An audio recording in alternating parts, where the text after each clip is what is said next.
Hey guys, tonight we step barefoot into a world carved in stone and soaked in sun, where the scent of lotus flowers rides on a wind that also carries whispers of blood. You're standing by the edge of the Nile, the sand still cool under your toes. The river stretches wide and slow, like a sleeping serpent. The air is golden, still, quiet.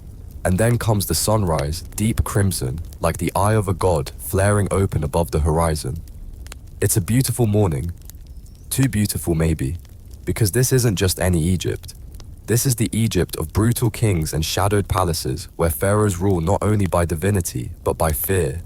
You can almost hear the sandals marching in rhythm somewhere behind you. And in the distance far off, you swear you hear a scream cut off mid-word. You probably won't survive this. So before you get comfortable, take a moment to like the video and subscribe, but only if you genuinely enjoy what I do here.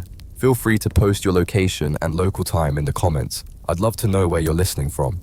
Now dim the lights, maybe turn on a fan for that soft background hum, and let's ease into tonight's journey together. The Nile gurgles behind you, slow and lazy, but ahead lies a path of hard-packed earth winding through date palms and sleepy reeds.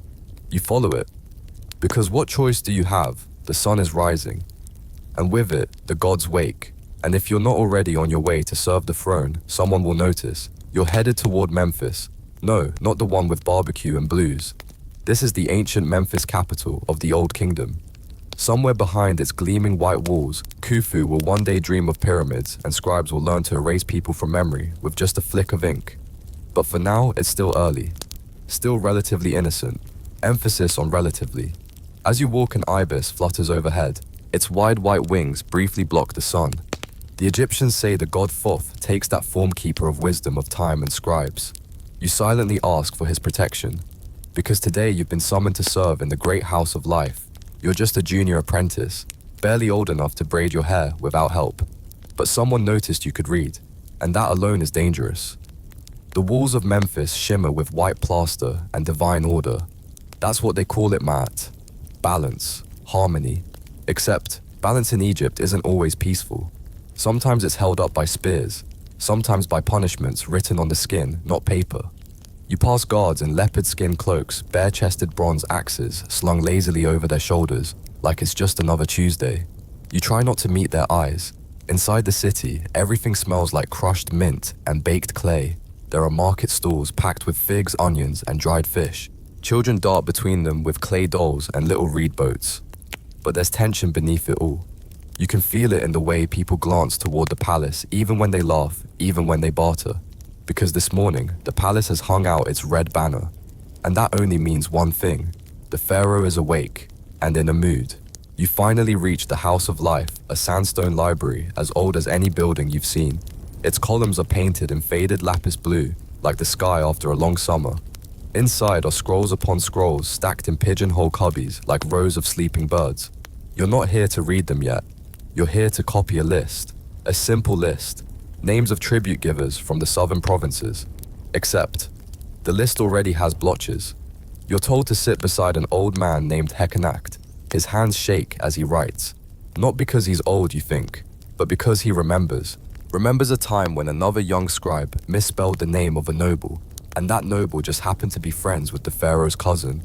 The boy disappeared. His ink stains didn't. Hekanakt murmurs as he writes. Don't write too quickly, he says. God sees speed as arrogance, and arrogance draws fire. You nod, absorbing the lesson the way the papyrus soaks in black ink. Then the drumbeat starts, just one from deep within the palace. Boom. Then again. Boom. Hekanakt flinches, his pen pausing mid-syllable. You ask what it means. He doesn't answer. Not really. Today's not a good day, he says quietly. The pharaoh had a dream. That sounds innocent enough, but in Egypt dreams are messages, and when a pharaoh dreams, the rest of the country braces. Some dreams have led to temple reforms, others have led to war. One dream once led to the sudden disappearance of 200 artisans from a village near Thebes. They'd seen the wrong star at the wrong time. That was their mistake. Boom. You peer through the narrow window slit. Out in the square, a figure kneels in chains, head bowed beneath the rising sun. Priests surround him, murmuring prayers, sprinkling cedar oil that smells of both blessing and finality. You ask who he is. A steward Hekanacht whispers. He interrupted a royal procession yesterday. You're about to ask what that means when the man raises his eyes and for just a moment you meet them. Wide, empty, but not pleading, just tired. Then the drums stop, and the silence is so thick it hurts. When the priest lifts his arm, you look away.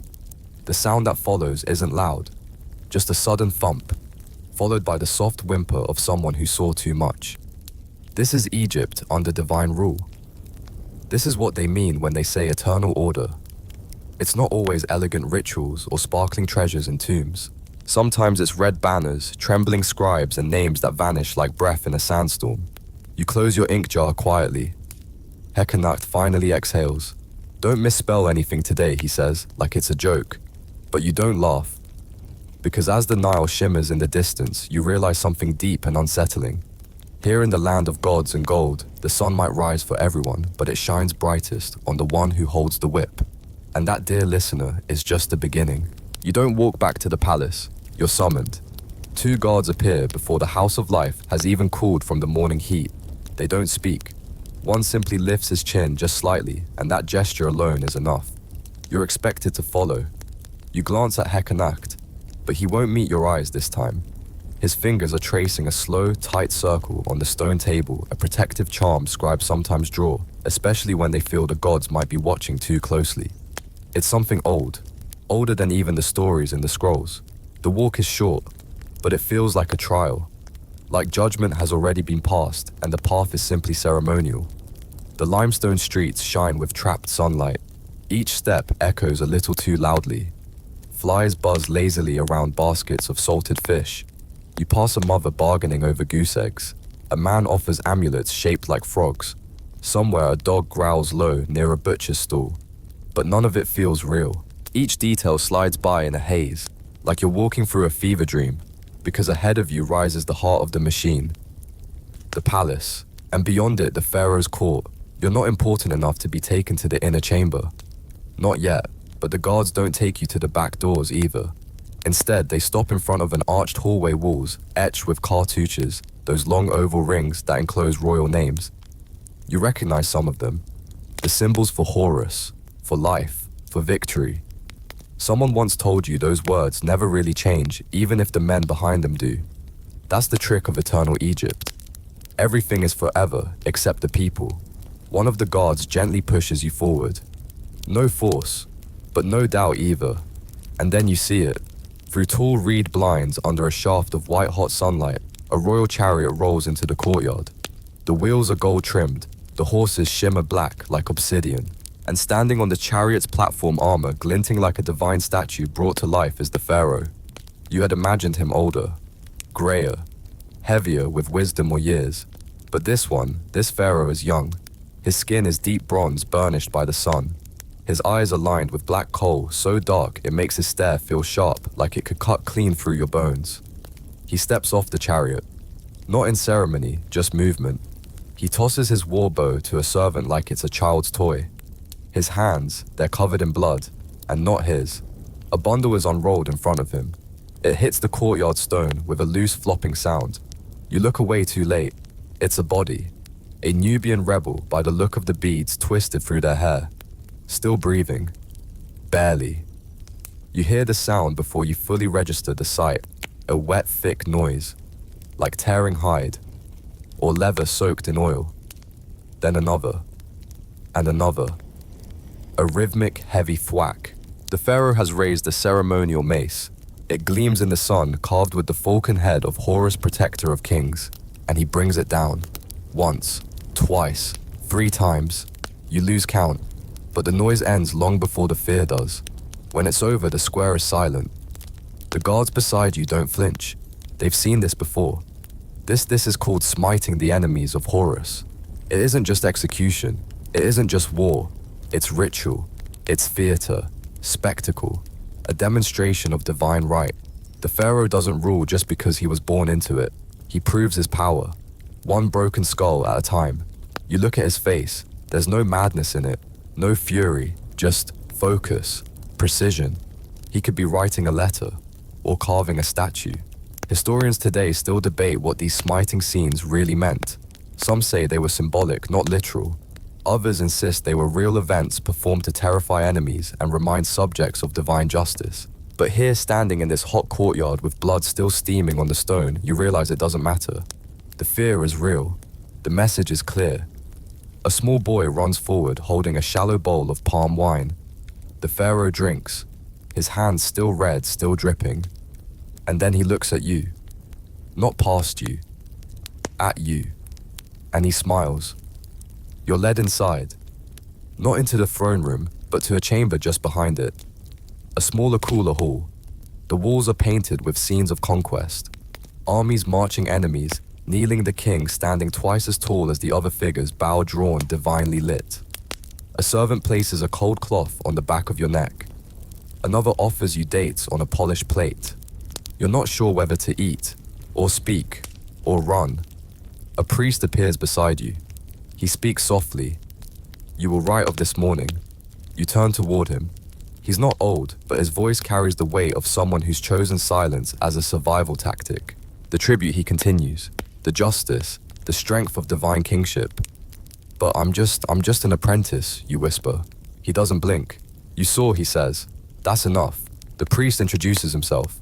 Pentu, royal chronicler. His job is not to question events, only to record the ones that are supposed to matter. Today's smiting, it matters. The pharaoh is young and hungry for legacy. His victories must be remembered, but remembered the right way. There were 3 rebels, Pentu says. You saw one. The others died before they could be brought to the palace. You'll write about them too. You hesitate. I didn't see what happened.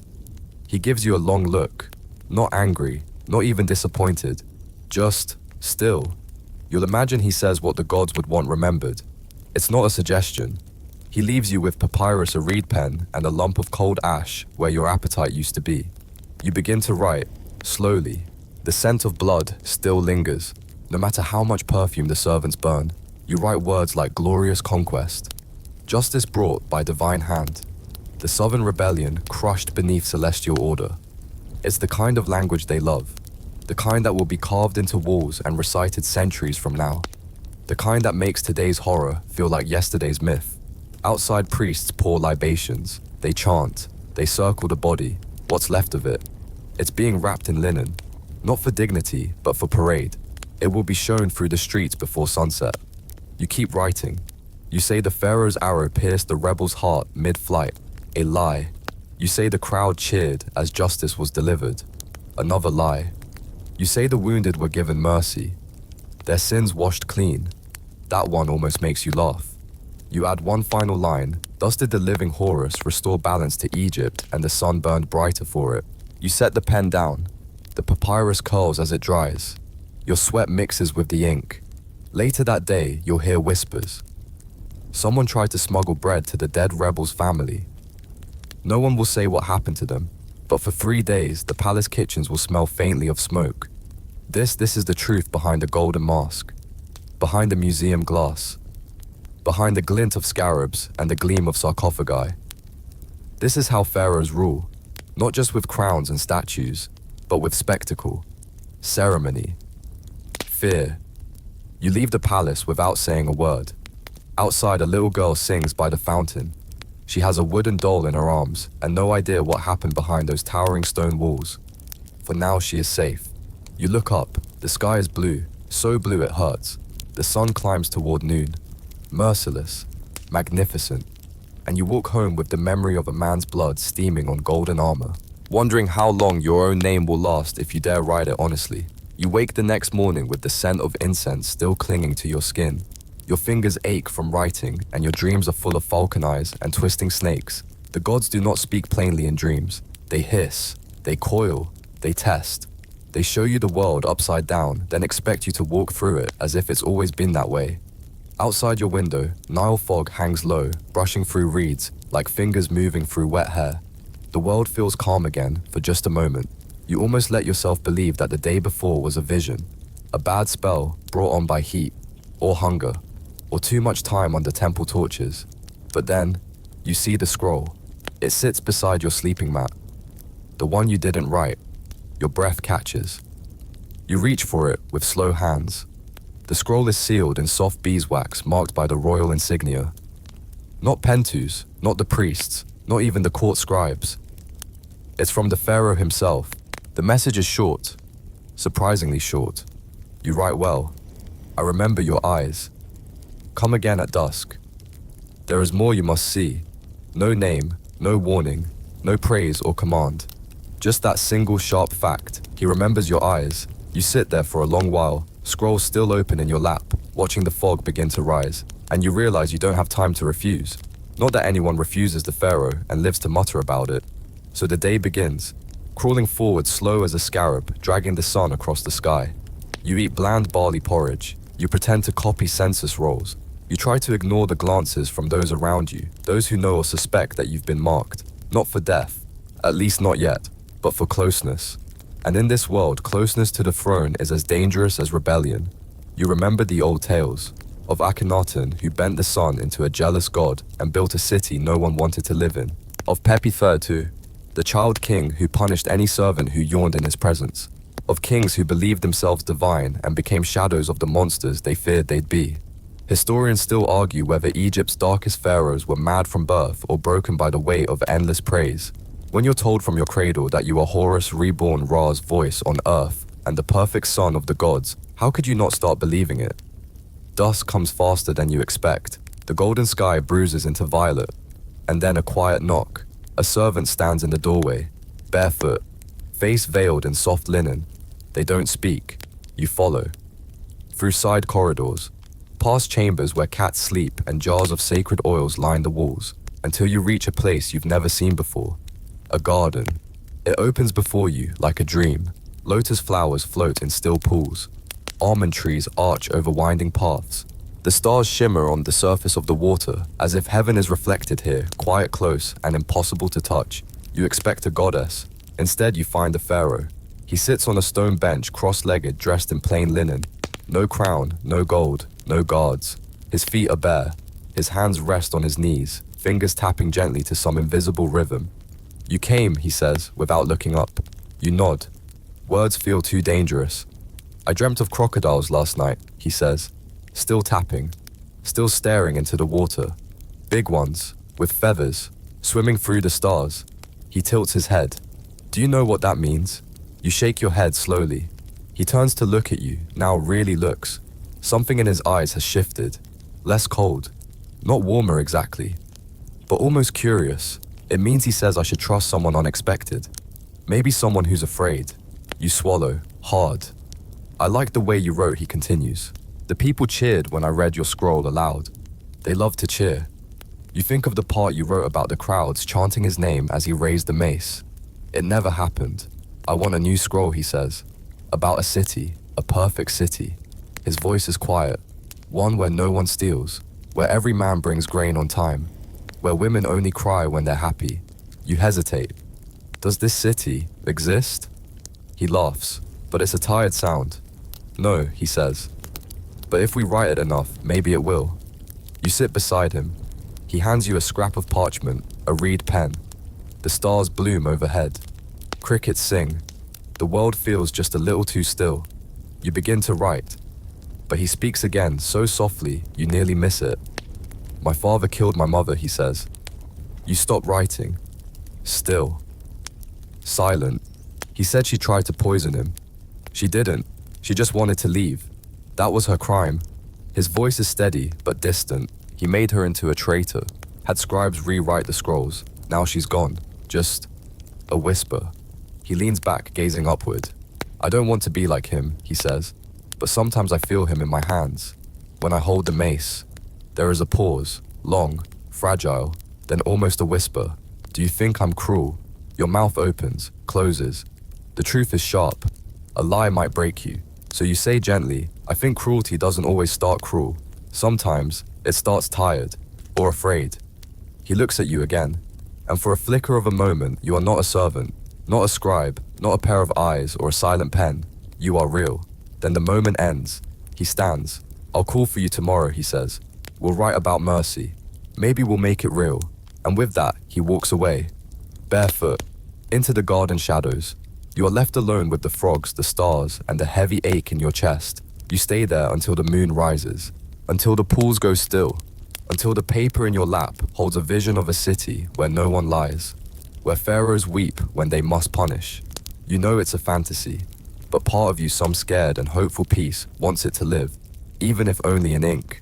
Because sometimes the sharpest rebellions start not with swords but soft truths, and Egypt, for all its stone and glory, is built on sand. The next day begins quietly, too quietly. No guards wake you, no scrolls await. The city outside your window hums as always, chickens clucking, women grinding barley, a temple bell calling for the midday prayer. But something feels different. You can't explain why, not in words, but you feel it deep in your ribs, that faint tight pressure like the air before a storm. Something is shifting. You try to ignore it, try to wash your face and go about your duties. You sharpen 3 reed pens, you unroll a scroll of temple inventories, you dip your brush in ink, but your hand won't move. The ink pools, the papyrus curls, and the pressure inside your chest keeps rising as if the world is holding its breath. At midday, a boy appears. No knock, no sound, just a boy in the hallway, barefoot, dust on his ankles, holding out a small clay fragment. Not a scroll, not a summons, just a broken piece of pottery with 3 small symbols scratched into the surface. Sun, reed, vulture. You stare at it for a long time, the afternoon heat pressing against your back like a hot hand. Then you remember. This is a code, an old one. You'd only seen it once years ago in a training lesson. Symbols used by palace messengers when secrecy was needed. 3 glyphs together meaning follow the midday shadow. You wait, not long, just until the sun is at its highest, when the shadows are shortest but the meanings become clearest. You leave the house of life and make your way to the obelisk near the temple of Ptah. It stands tall, unblinking, unmoving, casting a shadow so narrow and dark it looks like a slit in the world. You follow it, step by step, down a side alley you've never dared to enter before. It narrows quickly. The noise of the market fades. Even the smell of roasting onions and fish disappears. And at the end of the alley, she waits. A woman, older than you, dressed like a commoner, simple robe, no jewelry. But the way she stands gives her away. Straight spine, eyes that watch without blinking, hands too steady for someone who claims to be nothing. You're the scribe, she says. It isn't a question. You nod. She tosses you a small cloth pouch. It lands in your palm like a riddle. Inside 1 hard date, 2 copper rings and a shard of obsidian. You blink. What's this for, you ask? She looks at you, voice soft, steady, to see clearly. Then she steps aside, pulls back the curtain of a narrow doorway and disappears. You hesitate. Your pulse drums behind your eyes, but you follow. The air inside is heavy. The smell of sweat and old parchment hangs thick. There is no gold here, no incense, no painted pillars or jeweled offerings to the gods. Just 6 people seated in a circle on reed mats. Men and women, old and young. They do not greet you. They barely glance your way. The woman from the alley gestures to an empty cushion. You sit. The mat creaks softly beneath your weight. You feel every heartbeat, every breath. She begins to speak. Her voice is quiet, but every word lands like a stone. You saw the smiting ceremony, and you rode it into glory. Your throat tightens. It was required you whisper. Of course, she replies. But you didn't believe it. You don't answer. Not yet. An older man speaks next. He has a lined face and a missing tooth. We are what the palace fears, he says. Not warriors, not priests, just citizens who remember too much. You begin to understand. This is not just a gathering.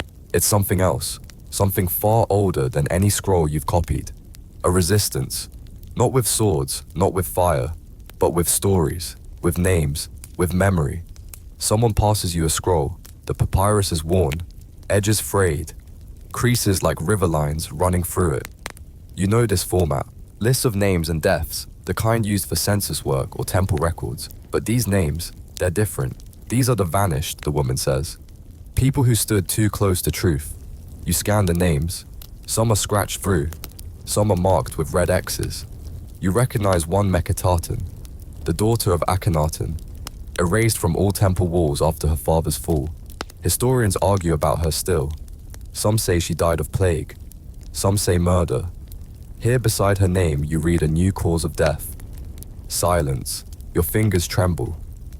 Another entry, a stonemason. His carving of the pharaoh showed a bent knee. Just a mistake. Or maybe not. He vanished within a week. Another, a temple singer. She once sang a song called The River Forgets Nothing. Disappeared the next day. The song was outlawed. The temple where she sang burned. You look up. The faces around you remain calm. Not bitter, not angry, just steady. As if they've told these stories 100 times and still believe they matter. You whisper, "Why show me this?" The woman meets your gaze. Because you are still becoming. You haven't yet decided what kind of scribe you will be. The others nod. Another man leans forward. His hand is badly scarred, burned. His eyes are dark, but kind. He asks, "Do you believe stories can outlive kings?" You don't answer. Not right away. You feel the words forming cautious and careful. Then finally softly, "Yes." The woman smiles. "Then let me tell you a forbidden one." And she begins. A story never written, never allowed, carried only in whispers from one generation to the next. It does not begin in a palace. It begins in a mud brick house near the Nile.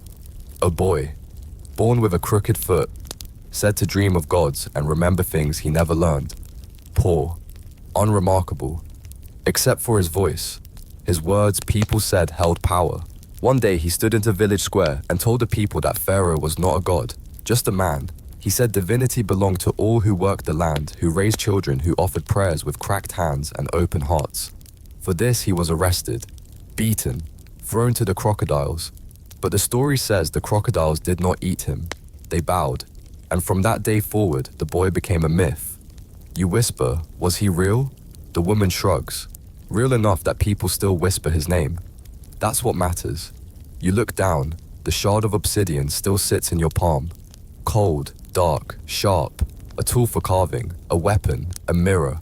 She places her hand over yours. "We won't force you to join us," she says. "But remember, every pen stroke either preserves truth or feeds power. Most do both." You leave in silence. The city feels different. The stones beneath your feet heavier. The shadows deeper. The air around the palace thick with quiet threat. And the pharaoh still barefoot in your dreams now seems even more dangerous than before. That night you do not sleep. Instead you sit beneath your narrow window and unroll a fresh scroll. Not one you'll share, not yet. Just a quiet record of things as they really happened. You write, "Today I heard a story that made me afraid. Tomorrow I'll decide what to do with it." And outside the Nile keeps moving. Endless, patient, remembering. Even when the scribes forget. Even when the temples burn. Even when kings demand silence. The river forgets nothing. By morning you're already back in the palace. No time to think. No room to hesitate. No one speaks of yesterday. No one dares to mention what you've seen or what you may now carry in your heart like an ember. A servant greets you before sunrise. He doesn't bow, doesn't speak, just gestures, and leads you through a corridor you've never walked before, one lined with frescoes too faded to name and doors that seem to sigh as they close behind you. He stops at a chamber you've never entered, a scriptorium, larger than any you've seen in the House of Life, airy and golden, lit by filtered shafts of morning light. Scrolls reach the ceiling, row after row of linen and papyrus tied in silk cords labeled in careful hands. It smells of ink, old dust, and purpose. Not a place for copying receipts. Not a room for tax rolls or grain counts. This is where history is made. And today, you will write here. The pharaoh enters without announcement. No guards, no drums. Just a quiet figure in a pale blue robe, the hem stitched with falcon feathers, so fine they whisper as he moves. He crosses the room and stands before you. His eyes are clear, unreadable. He holds out a blank scroll. "I want you to write about the flood," he says. You hesitate. The great flood of he interrupts. "No, not a real one." His voice is gentle. A story flood. A flood that washes away greed, deceit, and old kings. You look up quickly. His expression doesn't change. He adds with a flicker of something that might be amusement. "It's a parable." Don't worry, of course, just a parable. Like how a jackal in a tale means betrayal, or how a lion always means someone real. And floods, well, floods are just metaphors. A way to talk about power without saying names. You dip your reed in ink, and you begin. Once there was a land where the Nile rose too high. It drowned the temples. It broke the granaries. It swept away the tombs. But the people said, "Good, let the river forget." He listens, eyes closed, as if tasting every syllable, as if it nourishes something old and hidden inside him. Later, as the day stretches long and golden, he tells you about his dreams again. This time, he dreams of a mirror so perfect it shows no face, only the soul behind it. "Wouldn't that be terrifying?" he asks. You nod slowly. "But useful, you say." He laughs, a soft sound, too quiet to echo, especially if you're trying to hide things. Then his tone shifts. "There's something I want to show you." His voice is softer now, a place few ever see. You follow him without question, through a narrow corridor, past a wall that clicks when pushed, down a stairwell that spirals into silence. You descend, and descend again. The air grows colder, the stones damp. You pass forgotten statues wrapped in linen, wall paintings so faint they seem like ghosts, broken jars, discarded amulets, things left behind by time itself. Finally he stops. A heavy bronze door stands before you. Carved into it, a serpent devouring its own tail. "The archive of unwritten things," he says. He opens the door. Inside, a single chamber, plain, quiet, one table, one torch flickering, and a solitary scroll resting on a stone pedestal. He gestures toward it. Read. You step closer. The scroll is unmarked, its linen dry and fragile. The ink is faded but legible. The story is clear. A queen, powerful, wise, ruled while the king was still a child. She brought peace, wealth, balance. But when the boy became a man, the records changed. The queen vanished. Statues smashed, names erased. Only this scroll remains. You glance at him. His face is unreadable. "She was my ancestor," he says quietly, but no one is allowed to say her name. You whisper it anyway. He closes his eyes. A pause. "I wanted you to see it because you're not like the others. You don't ask who's listening before you speak. That's rare. You wonder, is it a compliment or a warning? Maybe both." He lets you copy the scroll. Just once. By hand. No duplication. No scribes. No ink duplicators. Only you. As you write, the torch crackles. The air feels heavier. Your quill doesn't scratch, it murmurs. Like the act of writing is itself a kind of treason.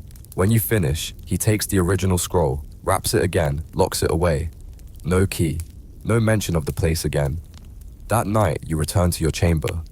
There waiting for you on the table, a gift. A writing set. Finely carved. Gold ink. Fresh parchment tied with a blue ribbon, and a wooden box smooth and oiled with your name etched into it. Beneath it all, a note. Just one line. The truth is safer in beautiful words. You lie awake. The stars shift above the narrow window. Your fingers ache, not from writing, but from knowing. Your face is still. That's what scribes are taught. To witness without emotion. To record without judgment. To hold fire like it's a dry reed in a steady hand. But deep within, something has changed. You feel it. In your chest, in your breath, in the way the night feels heavier than before. Now you know.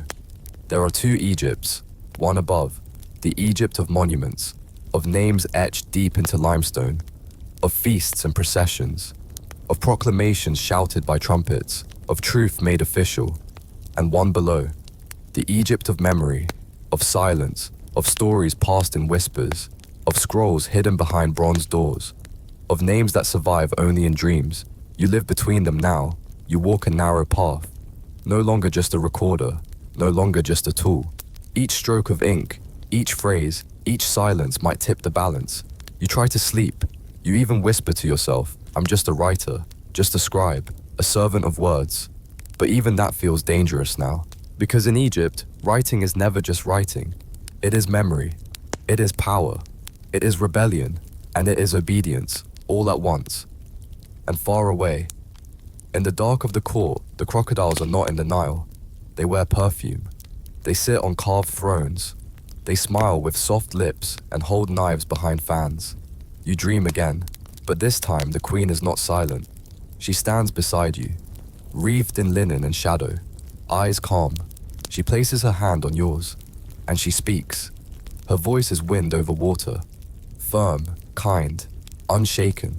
She says, "Don't let them bury me again." And you wake, heart steady, mind clear, hand already reaching for a scroll. The palace seems brighter in the morning, as if pretending, as if nothing at all is wrong. Light streams in from high windows. Polished floors gleam like mirrors. Servants bustle with rehearsed smiles, their eyes never lingering. You return to your usual chamber. Your new writing set rests on the desk still untouched. Gold ink, clean parchment, a carved box bearing your name like a gift sent from the gods themselves. But this morning, every gleam looks like a warning. Every kindness tastes like bait. You dip your brush into the golden ink and you pause, because today's assignment is clear. There's no room for interpretation.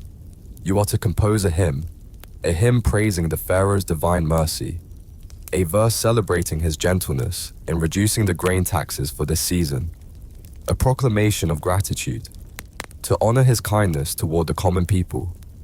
You blink, your hand hovers over the parchment, because it isn't true, not even close. The grain taxes weren't lowered, they were doubled. You remember the marketplace, the old vendor's face creased with sorrow, her cheeks streaked with dry tears, her trembling hands clutching a single withered onion she could no longer afford. You remember the boy asking whether the gods ate more than people. You remember the crack of the tax collector's whip, how it split the air like lightning, how no one screamed, just flinched in silence. And now here you are, expected to gild those memories in gold, to turn pain into praise, to make lies sing like hymns. Still, you write. But you choose your words like one picks a path through thorns. You call the Pharaoh the shade of mercy. You say his hands lighten what the Nile cannot carry. You praise his hidden generosity, and you mean the hidden part. It's not truth, but it's not full surrender either. And in Egypt, that counts as rebellion. Later that day, you're summoned again, not to write, but to observe. A royal debate, held in the open-air courtyard. The place is grand, paved with white stone and encircled by palm trees. Nobles gather like vultures, draped in gold-threaded linen. Every movement precise, every glance calculated. You are not allowed to speak, only to watch, and to write. The debate concerns the Great Sphinx at Giza. The question, should it be repaired or left to erode, as a symbol of humility. The high priest speaks first. His voice rises like incense. "Let the old face fade," he says. "Let it vanish into sand. Let a new Egypt rise in its place." A general counters, eyes flashing. "We must preserve it. If it crumbles, so will our enemies respect. They will say Egypt forgets itself." Then the Pharaoh stands. No announcement, no ceremony, just presence. Silence follows. Total. He speaks. "Let it be restored," he says, but not to its former face. A pause. Then he adds, "Let it bear mine." There is no gasp, no protest, only stillness, like a tide folding over itself, like a thousand shoulders bowing inward. Submission. Soft as silk, you feel something crack somewhere deep in your chest, not loudly, but enough. That evening you fetch water from the court fountain. A junior scribe stands nearby. He speaks without looking at you, almost too softly to hear. "The gods used to live in temples," he murmurs. "Now they rent space in mirrors." You glance toward him, but he doesn't meet your eyes. He walks away. Before you can reply, before you can even process the meaning, you write his words down. Later, in your private notebook. That night during supper, a new summons arrives, but this time not from the palace, from a name you recognize. The woman from the alley, the one who spoke in riddles, who vanished like smoke. You meet her behind the temple of Anubis, in the hidden garden courtyard. The air smells of ash and blooming jasmine. It's quiet, too quiet. She speaks plainly. An ancient papyrus has resurfaced, one forbidden by royal decree. She says it needs to be copied, and it must be you. You hesitate. If it's forbidden, she shrugs, unbothered. "So is swimming with crocodiles," she replies. "But they're often the safest creatures in a pharaoh's court." You accept. The papyrus is older than any you've ever touched. It trembles in your hands, its fibers delicate like moth wings, its ink the color of dried blood. It's a lament, written by a priest long ago, during the collapse of the Old Kingdom. He speaks of famine, of betrayal, of rulers who emptied temples and filled granaries, of offerings sold to foreign kings. One line stands out: "We used to give bread to the gods. Now we give gods to the bread." You stare at that sentence. For hours, it echoes through your mind like a drumbeat. Historians still argue about the fall of the Old Kingdom. Was it drought, rebellion, divine punishment, or something else entirely? But this scroll offers another answer. That forgetting the sacred order, twisting truth into convenience, is the beginning of collapse. Not from outside, but from within. As you copy it, word by fragile word, your brush trembling with every stroke, something shifts. You feel less like a scribe, and more like a witness. When you return to your chamber that night, you find something strange. It has changed. The walls freshly painted, the bed covered in soft animal hides, a tray of figs and wine beside your writing desk, and above it a scroll case, new, gilded, sealed with the royal symbol, a gift. You open it. Inside, the flood parable, the one you wrote, but not in your hand. It's been rewritten, sanitized, polished, safe. The part where the people rejoiced as tombs were swept away, gone, replaced with the flood reminded the people of their place under heaven. You swallow, hard. Now you know. Everything you write, every truth you record is filtered, softened, bent like reeds in the royal wind. You are no longer just a writer. You are a brick in the wall that hides the truth. But what's worse, you're good at it. So you make a decision. Quiet, careful, hidden. By day, you will write their truth. By night, you will write your own. 2 scrolls, 2 histories, one secreted behind a loose stone in your chamber wall, marked with a single fingerprint, pressed in black soot. You tell yourself it's just a backup, but you know better. It's a seed. Someday someone might find it, might read it, might remember. You lie down that night. The Nile breeze sighs through the window lattice, cool against your skin. You close your eyes and dream again. This time the queen isn't buried. She stands tall, alive, unbowed, on a boat carved from cedar, drifting down the sacred river. In her hands she holds a scroll, but not of parchment, of flame, a scroll made of fire. You wake to drums, not the kind that sound for war, not the gentle fluttering ones that echo through temples during prayer. These are slow, steady, heavy, funereal, the kind that vibrate through your bones, the kind that make you hold your breath without knowing why. Someone important has died. You wrap your linen robe tighter around your shoulders and step outside into the courtyard. The morning air is cool. The sky is streaked in soft pink, as if the heavens themselves are holding in their tears. The mist from the Nile rises like a pale veil drifting across the palace steps. Servants move quickly, but in silence. You watch them laying out reed mats, lighting censers filled with myrrh and frankincense, arranging bowls filled with salt and freshly plucked lotus petals. There is no sound but footsteps and drums. The high priest passes you by. His robes sweep the stone floor, and his eyes, though dry, are rimmed in red. From grief, perhaps, or maybe from exhaustion. You don't need to ask, because whispers travel faster than any royal courier, faster even than ink drying on parchment. The Queen Mother is dead. You feel it before you even believe it, like the ground beneath you shifting, like a hole opening where something sacred used to be. Yes, she had been old, but she had been steady and powerful, not loud, but present, anchoring the storm. When the nobles bickered and schemed, she calmed the room. When the pharaoh raged, she whispered softly in his ear. And when judgment came down like a blade, she found a way to blunt its edge. She was balance. She was the breath that cooled the flame. And now, there is only silence. No one cries in the courtyard. That would be disrespectful, but grief seeps into every gesture. A servant sets down a bowl more gently than usual. A guard's gaze lingers too long on the temple doors.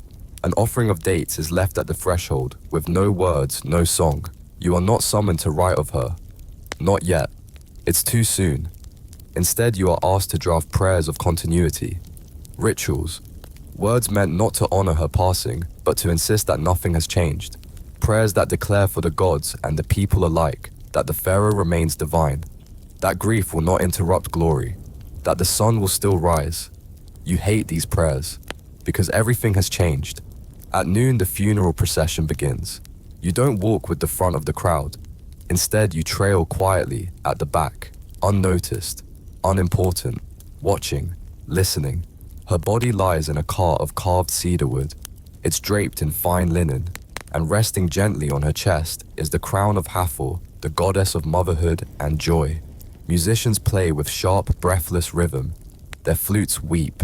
Their drums pulse like a heartbeat fading. Incense coils in thick, fragrant plumes. Smoke that hides tears. Smoke that carries prayers. And the women wail, but not all of them.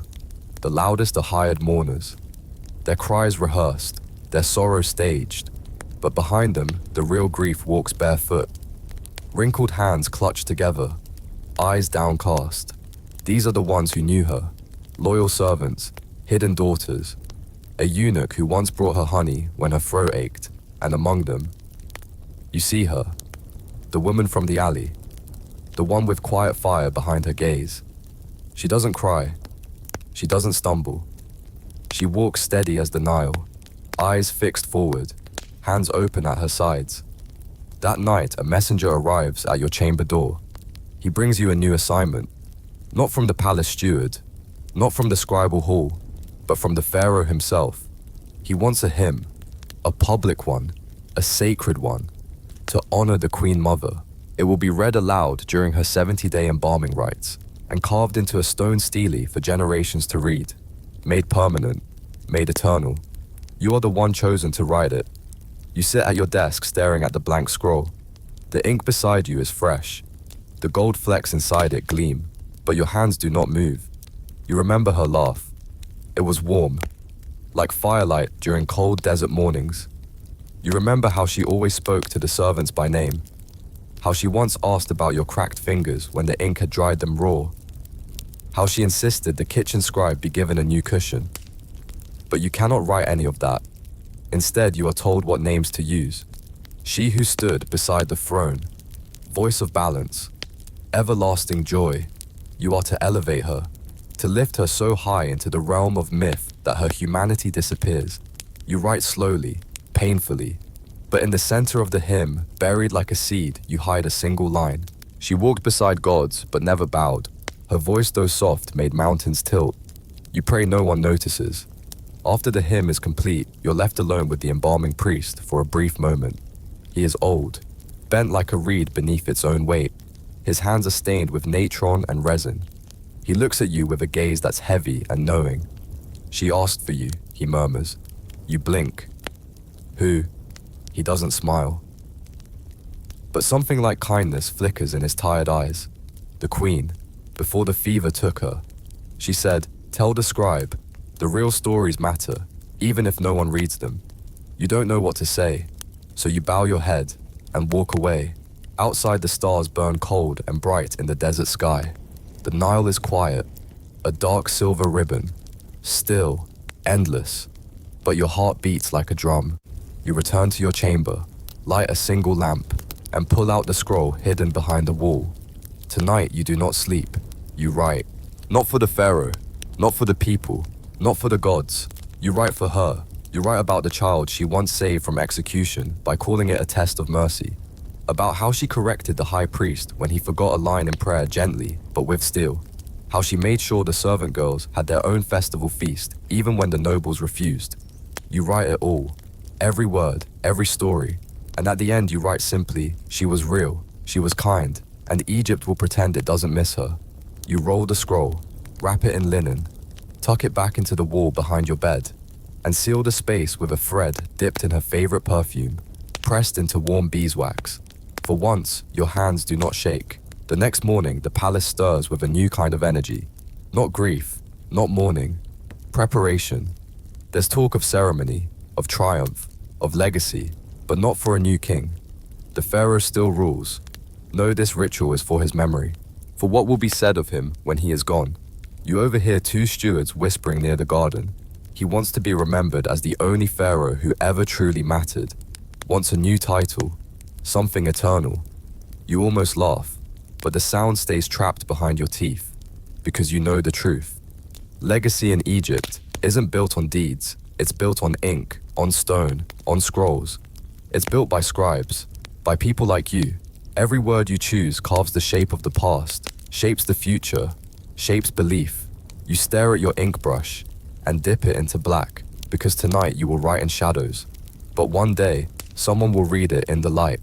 You're summoned at dawn, not by a servant this time, but by one of the Pharaoh's royal guards. A man with shoulders like carved basalt, and a face that never blinks. He doesn't speak, just gestures, and begins to walk. You follow. Through palace corridors that seem older today, past courtyards slick with dew, the wet stones glisten like riverfish, past granite columns veined with red like dried blood trapped in stone, past mural after mural of ancient triumphs, tales of conquest of chariots crashing through enemy lines of hawks with human eyes tearing down foreign kings. You count them, 12 hawks, 7 war chariots, and one unfortunate Nubian king forever kneeling in paint. The guard stops. Before a chamber you've never entered, you've passed it before, you've wandered, but never been invited. Today the doors open, inside a sunken floor, stone benches arranged in a circle. 10 elders in linen robes. They are not priests, not generals, not even advisors. They are something rarer. The Royal Historical Council. You've heard of them, scribes so senior their ink is weighed like silver, whose words carve history, whose memory is law. They gesture, and you kneel. The silence stretches. Then from the shadows an elder speaks. His voice is dry as old papyrus. What do you believe history is for? You pause. Your mind offers the safe answer: to honor Pharaoh, to glorify the gods, to teach obedience. But your heart speaks first. Softly you say, to remember what others forget. A silence follows, longer this time, heavier. A second elder leans forward, eyes cloudy, voice brittle. And if those memories are inconvenient, you don't look up, but your voice holds steady. Then they're probably the ones worth writing. There is a chuckle, a throat clears, a rustle of linen, but no dismissal. Instead, a scroll is handed to you. Sealed, no name, no markings. Open this alone, one of them says.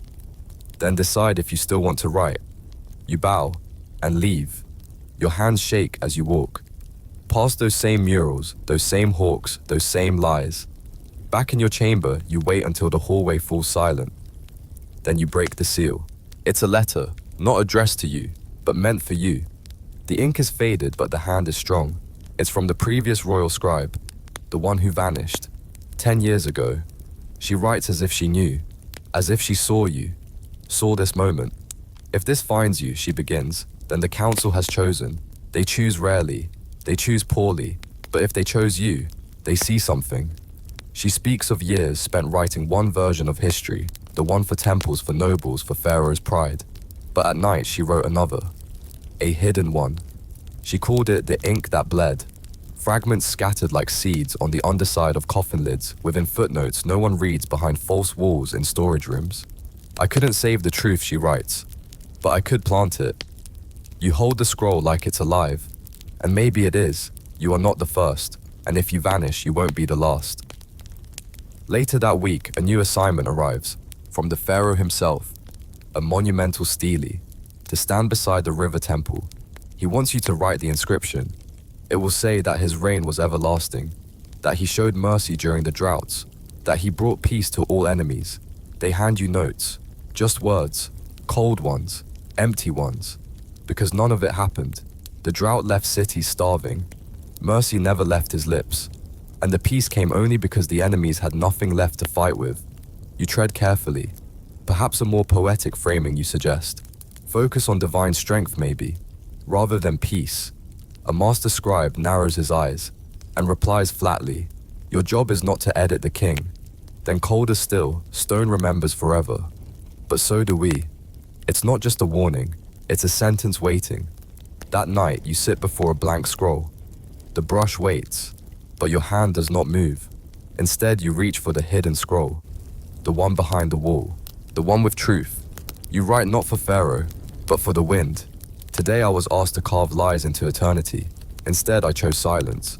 Not because I'm afraid, but because sometimes silence says more. You seal it, and sleep comes slowly, heavy, but clean. The next morning, you deliver the Sterling draft. It's vague, drenched in metaphors, full of clouds, not stone. You hope it's enough. You hope it's forgettable. That night, a knock. Not a guard, not a steward. Her. The woman from the alley. Her robe is dirty. Her breath short. Her hands shaking. She presses a scroll into yours. Its edges are burned. Her voice is just above a whisper. It's one of hers. The vanished scribe. I found it. Behind the fifth pillar of the old temple. You unfurl it. The handwriting is rushed, but the message is clear. They erase truth because they fear it. But truth is patient. It survives, even in ashes. You look up at her, and for the first time you ask, "What's your name?" She doesn't hesitate. "My mother was the queen they erased." Your breath stills. "I wasn't supposed to live," she says, "but someone hid me." Someone who believed truth has more lives than kings. You can't speak. Your throat is thick, so instead you reach for a clean scroll, dip your brush, and write her name, clear, unhidden, alive. She watches you, silent, a flicker in her eyes. Then she whispers, "Thank you," and vanishes into the night. You sit there, ink still wet, heart full of thunder, and suddenly you know what must come next.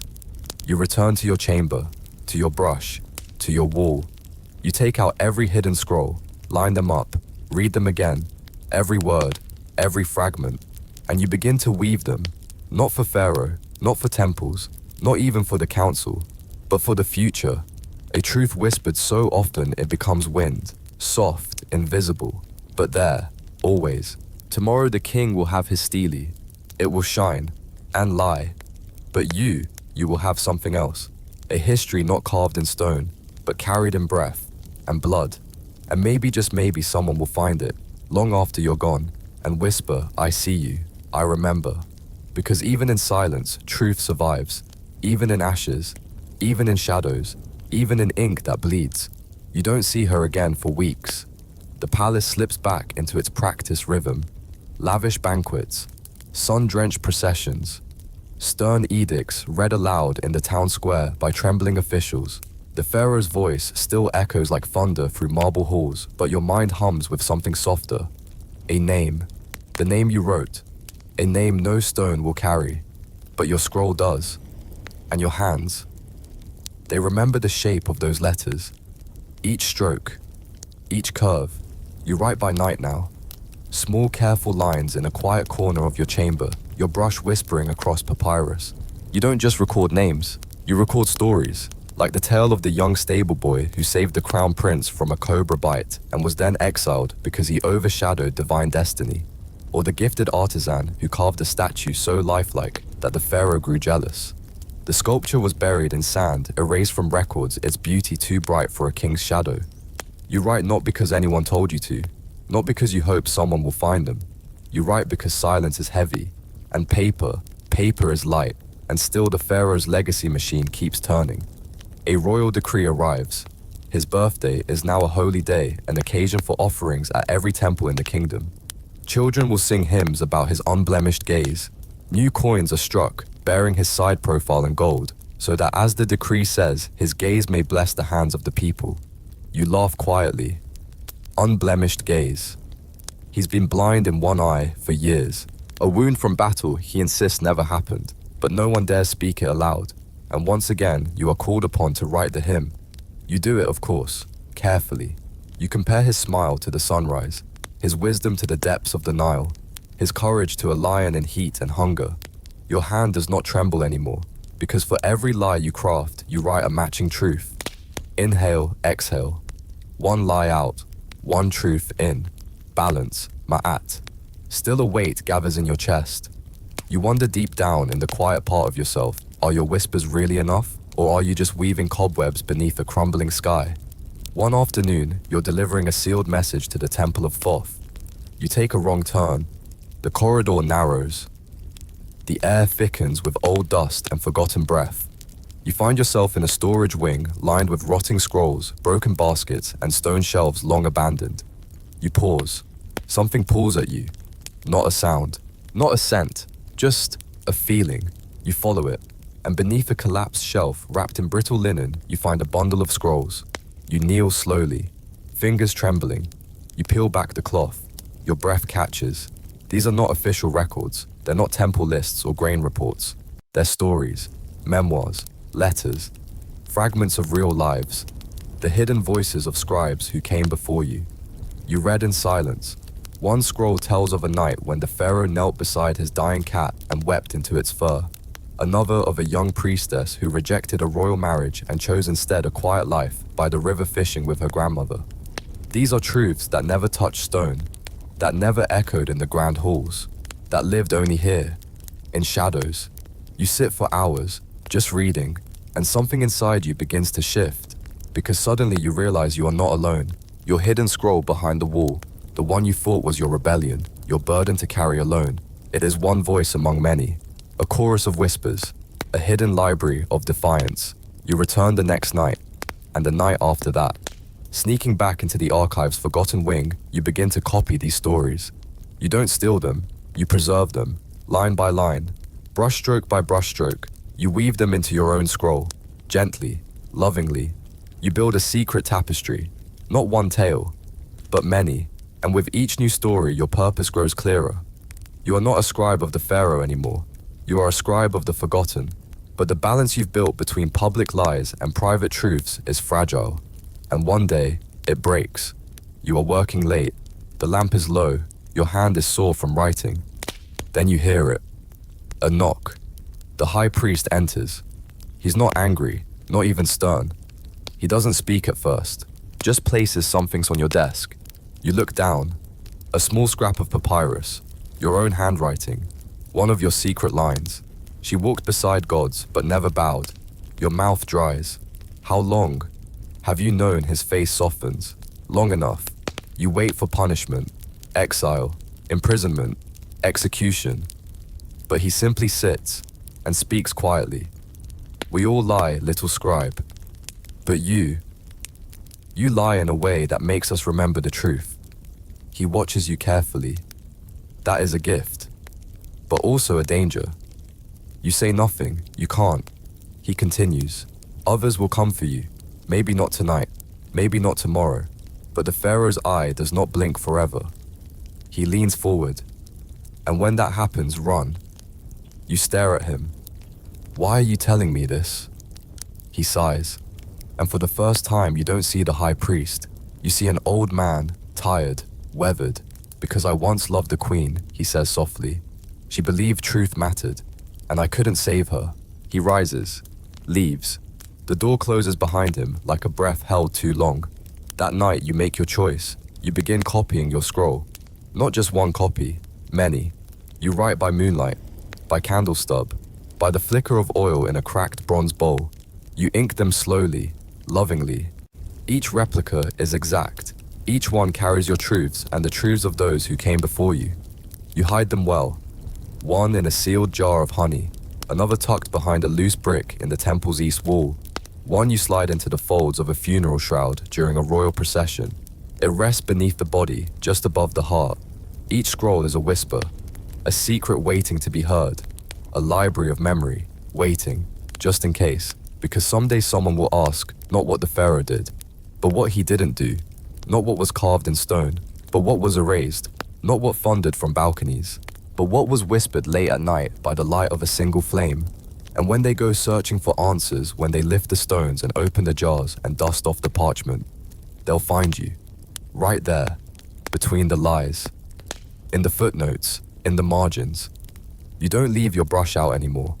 Each night before sleep, you tuck it away in the hollowed leg of your writing desk, just in case someone comes looking. Not for you exactly, but for the truth you're carrying. Still life in the palace continues as if nothing is shifting beneath its gold-plated floors. The pharaoh parades through the city on a jeweled litter attended by fan bearers and flower girls, as if famine isn't scrawling lines on every face you pass in the streets. He waves with the slow, deliberate grace of someone who's never lifted anything heavier than a lotus bloom. You bow, of course. Everyone does. But deep in your gut, the bow becomes harder to hold. One morning, the queen's chief attendant slips into your quarters. She doesn't knock. She carries no scrolls, just a folded piece of linen, and a look that says she's done with pretending. Without a word, she hands you the cloth. Inside is a small wooden tablet about the size of your palm. Etched into its surface, crudely hurriedly, is a single symbol, the Eye of Horus, but inverted, scratched through with a red slash. Your stomach flips. You've seen this before. Years ago. It's the symbol used by the Silent Circle, an underground group of scribes, midwives, and temple attendants who record forbidden truths and smuggle them out across the delta, carving them into broken walls and pottery shards. The circle is a whisper inside a whisper, and apparently they know about you. You glance at the attendant. She nods once solemnly. They want to meet, she says. You ask when. She says, you already know where, and then she leaves. Your legs are weak when you rise, but your heart is steady. Later that night, you return to the place you first saw her, the alley behind the granary, where old baskets rot and children kick stones under starlight. She's already there, and she's not alone. 3 others wait beside her, one with ink-stained hands, another with the bronze armband of a temple guard, and one in the simple linen of a washerwoman. You say nothing. They say nothing. Instead, she hands you a small scrap of papyrus. It's a list. Dates, events, deaths. But beside each is a second column, what was reported and what really happened. The list is short, but it carries more weight than any monument in Thebes. You hold it carefully, as if it might bite. One of them finally speaks. We don't ask for loyalty, only that you keep writing. You nod. They vanish into the night. And you don't sleep. You write. That week, the pharaoh's brother dies. The official record says he slipped in the bath and struck his head, but the whispers say something else, that he spoke out during council, that he called the Nile's retreat a sign not of divine disfavor, but of royal failure, that he was gone by morning. You're tasked with writing the eulogy. Of course, you use every euphemism in your arsenal. Blessed silence, unforeseen journey, a return to Osiris before his time. It satisfies them. But in your hidden scroll, you write the truth. He drowned not in water, but in a system built to silence him. Another voice gone, but not forgotten. You write his name carefully, as if carving it into the air itself. That night, the river rises slightly, and for a moment you wonder if someone is listening. Meanwhile, the pharaoh prepares for his great judgment, not the one after death. No, this is a festival he invented where the gods in public ceremony reconfirm his divine right to rule. It involves elaborate rituals, offerings, and the recitation of his unquestionable victories. You're asked to curate the list. The pressure is immense. You're handed parchments filled with fabricated battles, falsified treaties, exaggerated crop reports. But something snaps. Maybe it's the list in your pocket. Maybe it's the brother's death still ringing in your ears. Maybe it's just exhaustion. You don't obey. Instead, you submit a list of unrecorded virtues. Anonymously. Deeds performed by nameless workers, midwives who saved mothers during the drought, granary, managers who stretched rations instead of hoarding them, scribes who translated prayers for the dying even when there were no priests left to chant. You present them as his examples, those who act in his spirit. They accept it. Of course they do. Because flattery is still flattery. But you know the truth. These were not his virtues. These were the people's. And you just carved their names into the festival's legacy. A small rebellion tucked into flattery. Like honey hiding vinegar. The next day, the chief overseer claps you on the back. Brilliant work, he says. Even made the pharaoh weep. You smile. But inside you whisper to yourself, he wept for a lie. But others will remember the truth. A few weeks later, the woman returns. She doesn't speak at first, just hands you another scroll. But this one isn't ancient or hidden. It's yours, your handwriting, your ink, your secret scroll. Your chest tightens. Where did you get this, you ask? She doesn't answer. Instead, she unrolls it and points. You used my mother's name, she says, softly. Then after a long pause, she adds, you spelled it right. You didn't know if you had. You nod, unable to speak. She steps closer, and for the first time she looks not like a shadow of the past, but like a future. You've done more than right, she says. You've remembered. Then she presses something into your palm. A small figurine, ivory carved into the shape of a scribe, worn smooth by fingers. I want you to have this, she says. It belonged to her. You clutch it like a talisman. And for the first time in a long time, you feel like a writer. Not just of words, but of people. of memory, of the river that flows backward and forward at once. You fall asleep that night holding it in your fist, and dream of ink that never fades. You wake before sunrise, hands still curled around a tiny ivory scribe. The warmth of your fingers has left its shape imprinted on your palm, a small ghost of history, pressing gently into your skin. You sit up slowly, brushing away the sleep, like dust from a forgotten scroll. Outside your window, the Nile murmurs in its low secret voice, steady and quiet, even when empires tremble. That morning you do something unusual. You go for a walk, not to the temple, not to the archives, not even to the side garden where you sometimes scribble lines of half-truths while pretending to admire the lotus pond. No. You walk down to the workers' village. It's not a place scribes are expected to visit, unless they're delivering orders or collecting grain ledgers. But today you go with bare arms. No writing box, no royal seal, no titles trailing behind you like a shadow. Just yourself. The village breathes in its own rhythm, soft sandals against sand, the clink of pots, a baby's hiccup echoing off clay walls, a donkey brays. A man yawns as he sharpens a blade. Ash drifts from a cooking fire. People glance up as you pass. One woman narrows her eyes but says nothing. A boy pauses his game with a pebble and watches you curiously as if trying to place your face among the gods he's seen in wall paintings. You keep walking until you reach the carpenter's shade tree, a great old acacia gnarled like an ancient tale. And there beneath its twisted arms, you sit. Just sit. You don't speak. And no one speaks to you. But you feel them watching, measuring, weighing silence. Eventually someone brings you water in a simple clay cup. Cool, clean, unasked for. Later another person hands you a small roll of linen. Old, frayed, but clean. You don't ask why. You don't have to. You know what it means. They're saying, we see you. Because somewhere between your quiet eulogies, your disguised festival scrolls your scribbled truths buried like seeds you stopped writing for the palace, and you started writing for them, and they noticed. That afternoon, you're summoned to the Pharaoh's private scribe chamber. You're not afraid, not exactly, but your heart tightens in your ribs like a scroll rolled too tight.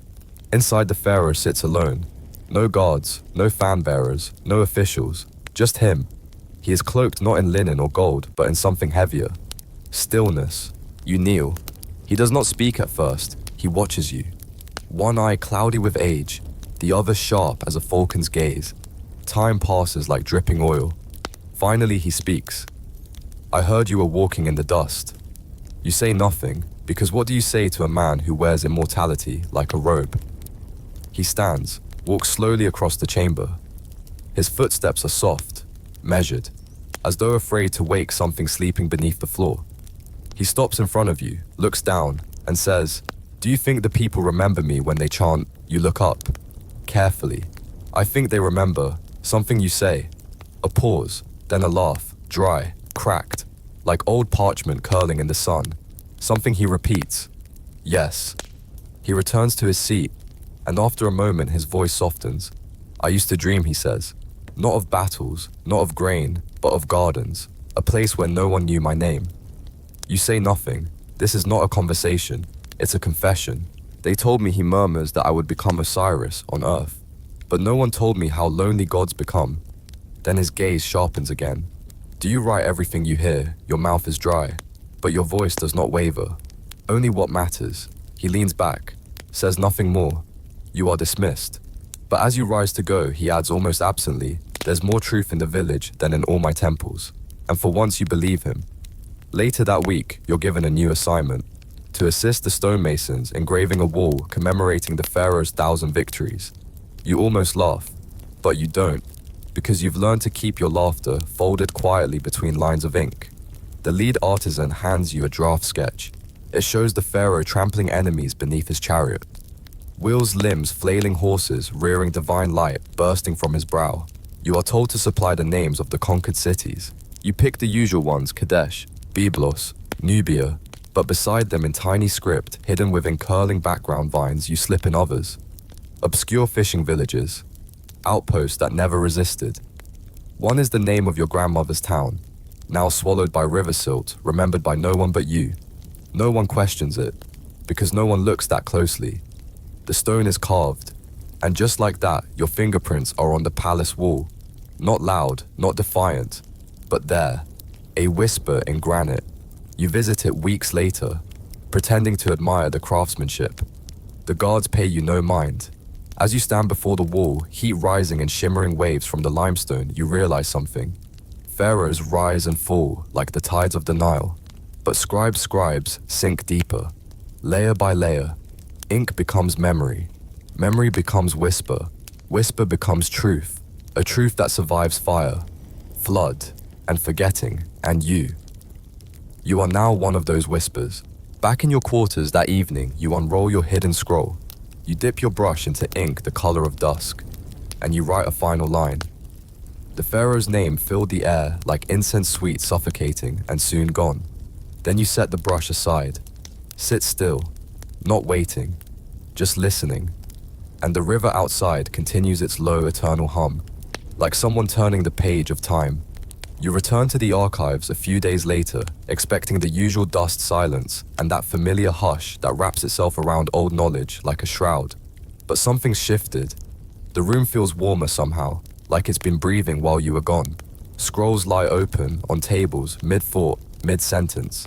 Ink pots have moved just a finger's width from where you left them, as if someone else has been here, reading, maybe copying, maybe just listening to the words left behind. You pause. Then ask the junior scribe on duty, a boy barely old enough to grow stubble, if anyone's been accessing the restricted scrolls. He blinks once, then again, like he's weighing the risk of lying against the cost of the truth. And then very quietly, he whispers, "They don't need to sign anymore." You blink too, because you know exactly what that means. Someone higher up, perhaps even the pharaoh himself, has unlocked the doors. Or worse, broken them entirely. You take it in slowly. There were no announcements, no trumpets, no proclamations sent on linen scrolls. Just a quiet erasure of a line that once marked who may enter and who must never know. And you wonder, is this trust or is it surveillance? A hand held out or a hand tightening around your ink brush? You don't wait for the answer. Instead, you do what you were always meant to do. You begin writing something new. Not a list, not a eulogy, not a report crafted to flatter or deflect. You begin writing their names, the names no one carves into monuments, the names that never survived the firelight of feast days. You begin with the nurse who smuggled protective amulets into the slums, then the water boy who memorized the harvest cycles better than the overseers ever could, and the bricklayer who saved 3 neighbors when the kiln collapsed in the summer heat. You record them like kings, one by one. Each gets a line, a story, a breath, a heartbeat. You write them like they matter because they do. And for the first time in many months, the words come easily. The ink flows like the Nile, steady, soft, certain.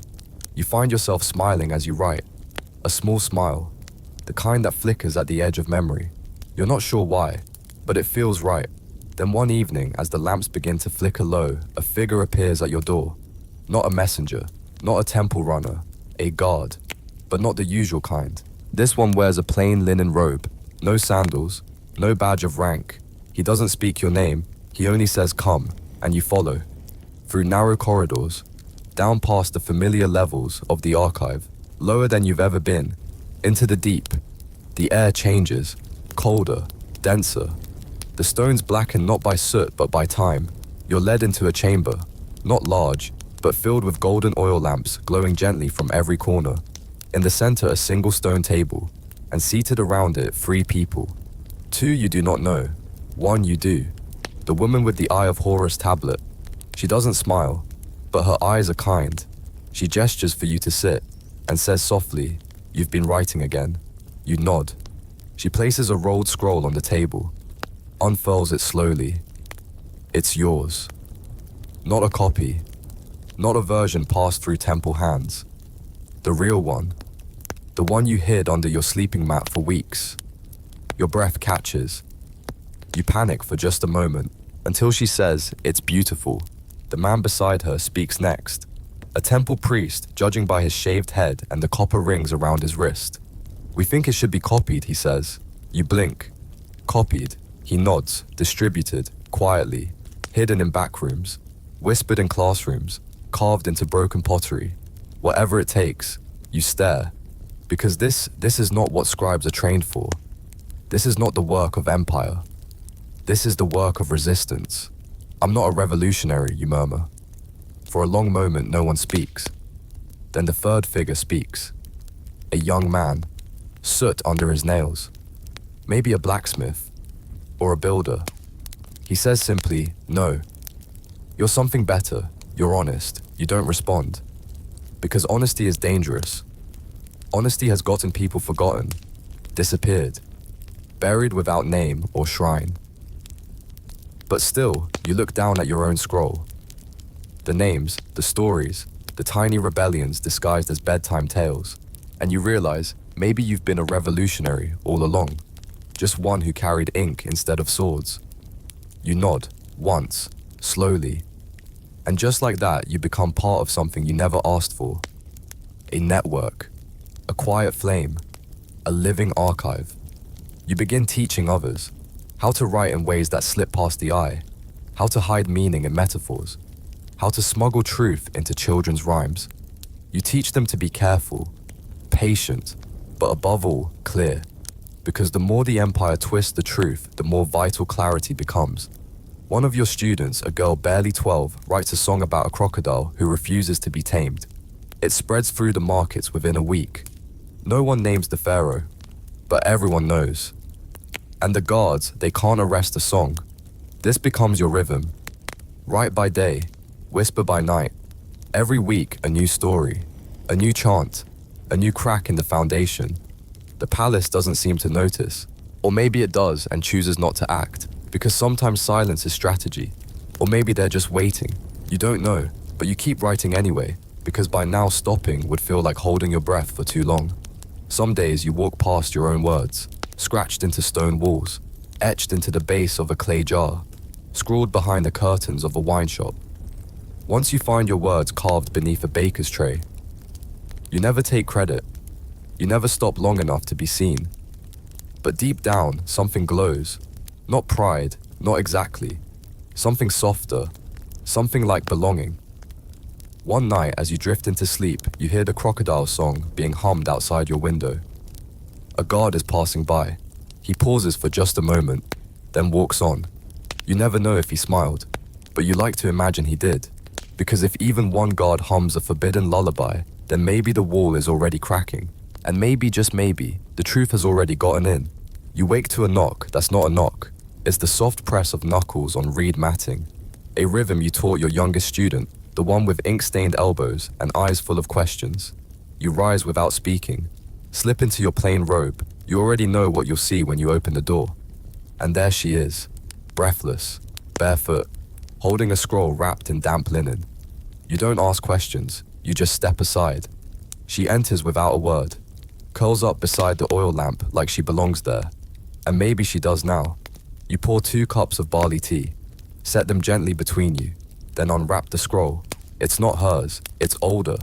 The handwriting is shaky, uncertain, but the words are careful, like someone placed each one with tweezers. It tells the story of a boy who once saw a priest hide grain during the famine years. The boy told his mother. The mother told a neighbor, and the neighbor disappeared the next day. No one ever found the grain, or the priest, or the neighbor. The boy never spoke again, but now somehow he's spoken, through this scroll. You look up at the girl.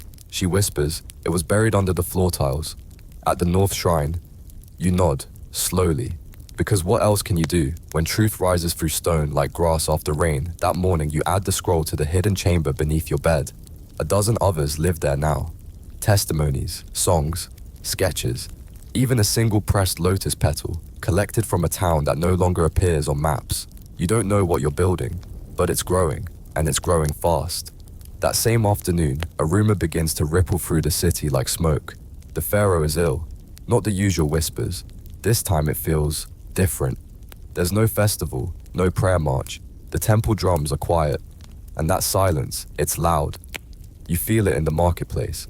Stalls half open, eyes darting like mice under hawk shadow. You feel it in the palace. Guards standing too still. Physicians walking in pairs, their steps too heavy. But you feel it most of all in your bones, because you've studied enough annals to know when pharaohs die, so do 100 others. You keep your head down, you keep writing, But you prepare. You tell the girl to stop delivering scrolls for a while. You hide the archive's backup inside a sealed jar of lentils. You even memorize the secret chants backward, just in case. But one night, just as you finish transcribing a quiet poem about rain drifting over the southern hills, there's a knock. Not the soft kind, the kind that shouts, the kind that ends things. You open the door. A tall man in soldier's garb stands in the threshold. His eyes glint with something unreadable. He says nothing, just gestures. You follow. No time to leave notes. No time to light another lamp. The streets are too quiet. You expect the palace, but he leads you past it, down an alley, then another, into the dark throat of the city, and finally into the shadows of a crumbling grain store. Inside torches and faces, 4 or 5, all silent, until one steps forward. It's the priest, the one from the truth circle. His voice is low, measured. He says the pharaoh is dying, maybe already dead. You blink once. He continues. A cousin is making moves. Loyalists are falling. Your name is mentioned. The world slows, but then he raises a hand. Not for punishment, for purpose. You say nothing. The silence hangs like a blade. Then he explains they want a new era, but they need a story, a myth to bind it, a truth so palatable, people will choose it over fear. And then he says it, the line that will change you. We want you to write the king's death. You almost laugh, almost. You murmur, but it hasn't happened yet. He replies, then write it so well, even the gods believe it already has. You stare at him. Because this isn't just record keeping. This is creation. They give you a scroll, a stylus, and the candlelight to begin. And so, beneath the weight of dying gods and rising ambition, you craft the pharaoh's final hours. You don't lie, not exactly. You reshape. You soften sharp edges with careful brushstrokes. You plant seeds. He asked for water with his last breath. He whispered the names of commoners. He blessed the wheat and touched the hand of a child. None of it happened. Or maybe it did. You're not sure anymore. By morning, the scroll is inked, sealed, carried away like an offering. By evening, it's being read aloud in temples. 3 days later, mourners line the streets. The chant, yours. The dirge, yours. The legacy, yours. Now etched into the very bones of the kingdom. But history does not pause to offer thanks, and neither do you. You return to your little room. To your ink, your whispers, and your quiet cabinet of hidden truths. Because even though the pharaoh is gone, power is not. It only changes robes. And you still have work to do. The streets carry the sound of slow drums. Children light small fires in bowls. And through the smoke, someone sings the crocodile lullaby. Still forbidden. Still alive. Still yours. You sit by the window, listening. The melody winds like a reed flute. Soft, low, almost lost to the wind. But not lost. Never lost. Then quietly, you pick up your stylus again, because the next era has already begun, and someone has to remember how it really happened, how it always happens. Not just the crowns, not just the monuments, not just the names that echo through marble halls, but the girl with ink-stained elbows, the boy who stopped speaking, the priest who dared to whisper change, the child who sang a song no one could cage. You begin with a line, just one, but you know it won't be the last. Because you are no longer just a scribe. You are the river now, winding, watching, writing, and as long as the ink still flows, so will the truth. Even in the quiet, even in the shadows, even when no one dares to say its name. You are still here, and the story, the real one, is still being told. The next morning smells of wet clay and overripe figs. You walk slowly through the quarter with your hood pulled low, not hiding exactly, just quiet. Blending into the softened rhythm of a city suspended, breathing between kings. Dust has settled on every doorway. Even the cats seem uncertain, which temples to sleep beside now. In the market square, an official reads the first decree of the new reign. His voice carries, but not far. Most people aren't listening. They're watching the sun, gauging whether it feels brighter or dimmer than it did yesterday. That's how people test rulers now, not by their speeches, but by the weather. You don't stay long, you've already heard the decree, because you helped write part of it. Well, suggested edits. You were summoned 2 nights ago by a woman in ceremonial linen. Her fingers were stained blue from papyrus dye. She handed you a draft, written on wax-coated reeds, and said simply, Fix it. Make it sing. So you did. You removed the frets, softened the iron edges. You added metaphors. You wrote that peace would bloom like lotus in flood season. You even slipped in an old proverb no one really uses anymore, where the scribe walks, justice follows. A small act, but in your line of work, small can be seismic. You return to your room. Not your original one. That room was burned last week, quietly. No one asked why. You've relocated. New district, thicker walls, neighbors who don't ask names. Your writing cabinet is smaller now, but your scrolls are multiplying again. There's barely space left for your ink jars, so you begin burying backups in clay pots. Some go under the floor, some behind loose bricks. One, you leave at the feet of a half-finished statue near the riverbank. It feels like scattering seeds. One day someone will water them. You don't know when, but you write anyway, and people are still reading. One boy leaves a note under your door. Just a single phrase. More about the crocodile. You smile and write him a sequel. This time the crocodile learns to sing. You make it a lullaby, but also a map, just in case someone needs directions later. The officials don't question your work anymore. You're a known name now. You are the writer of kings, the mourner with ink-stained hands. You are safe, respected, even paid. And yet something itches in your ribs. You remember the girl who ran barefoot with a scroll wrapped in damp linen. You remember the cracked tiles, the names scrawled in margins, the laughter of hidden scribes around a candlelit table. That's where truth lived. And so, you begin walking again, carefully, lightly. You attend funerals in poor neighborhoods. You sit beside water carriers and listen to their curses. You visit old temples and watch for the chalk marks that mean meet after sunset. And soon you're writing both histories again, the official and the secret, the new pharaoh. Barely 17 is eager for stories that make her seem wiser than her years. You give them to her. Tales of owls visiting her cradle, of grain sprouting wherever her feet touch soil. It's all nonsense, but it keeps her eyes skyward and off your back.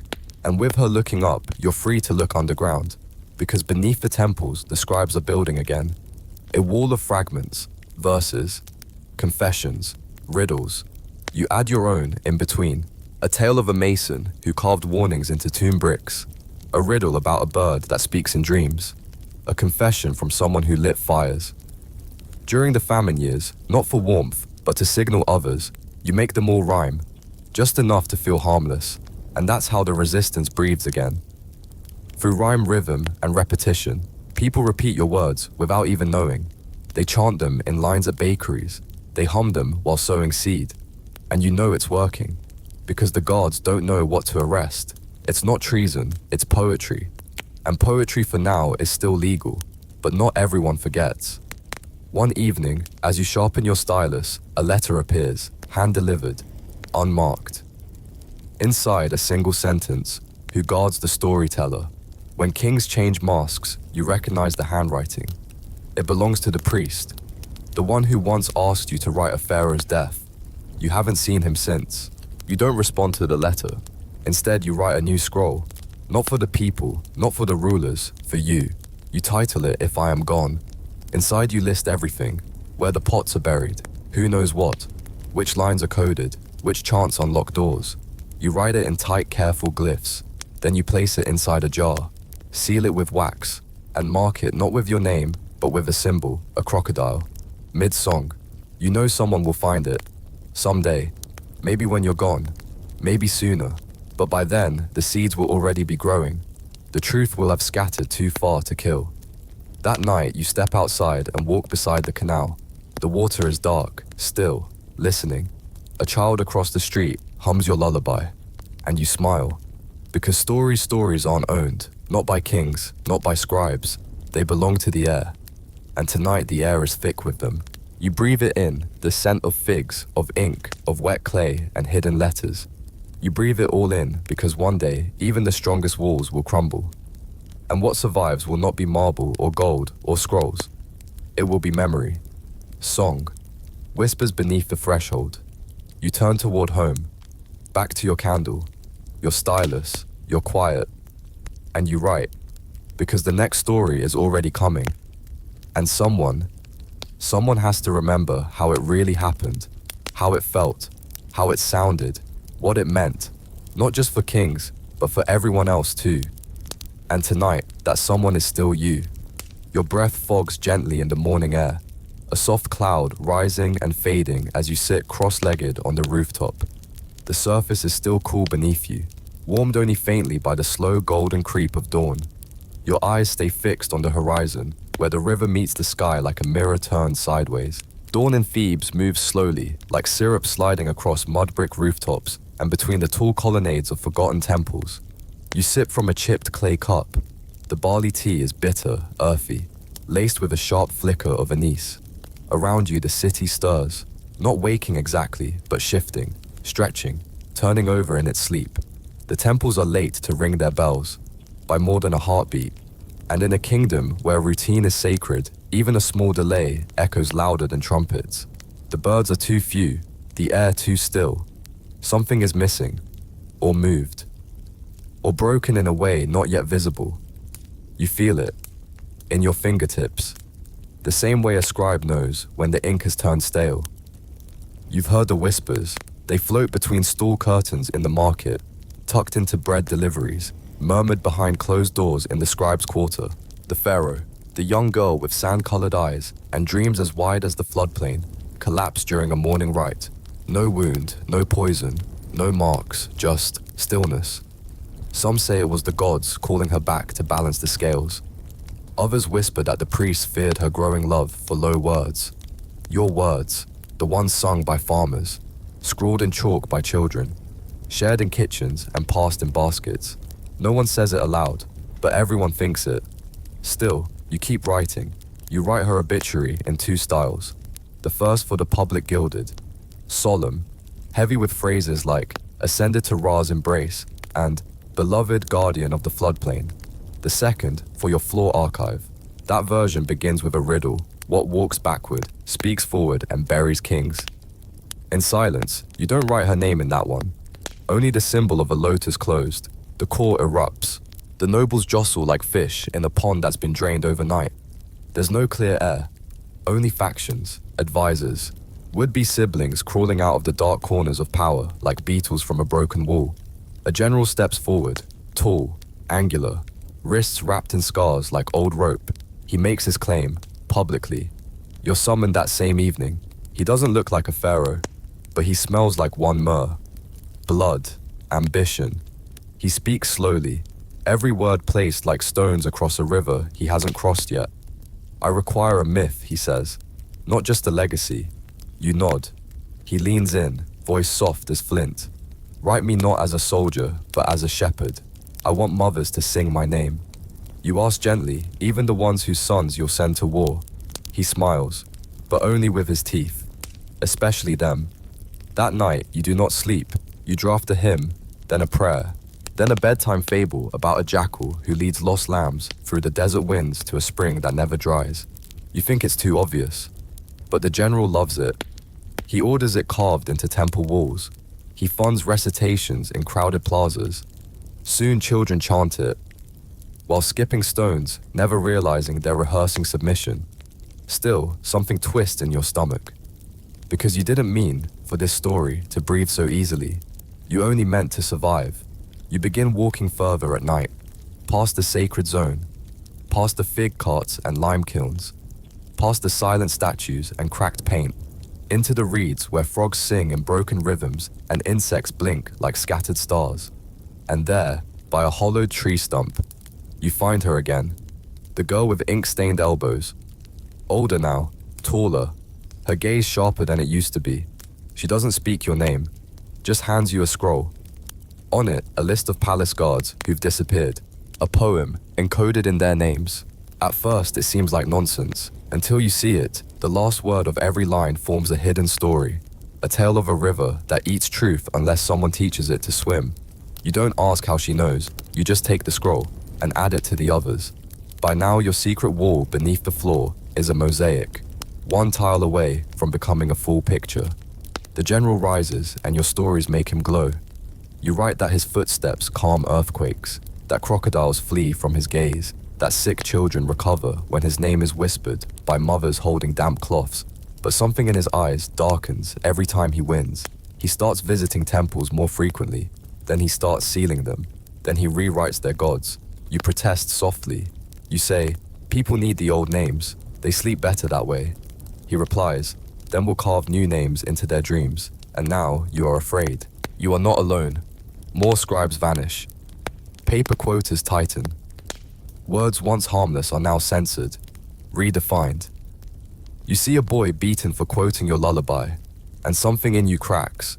You return home, pull out the emergency stylus, the one you swore you'd only use once. You begin a new scroll, not for the court, not for the archive, for air. This one will be sung, whispered, copied in chalk on well walls, scrawled in river clay.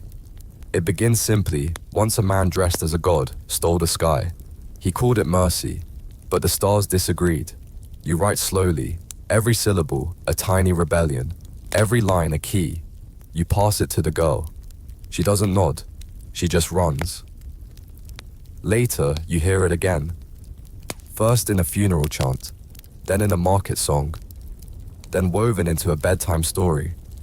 For a child too young to remember how things used to be. And that's when you know the story is working. Again. Not to save the past, but to give the future something to hold, something to carry. When the old songs are buried too deep to find, the nights grow heavier, like a wet cloth pressed gently over your face. You start measuring time differently now, not by the moon, not by temple gongs, but by silence. You count how long the frogs hold their breath before they croak again, how long the temple bells hesitate before daring to strike the hour.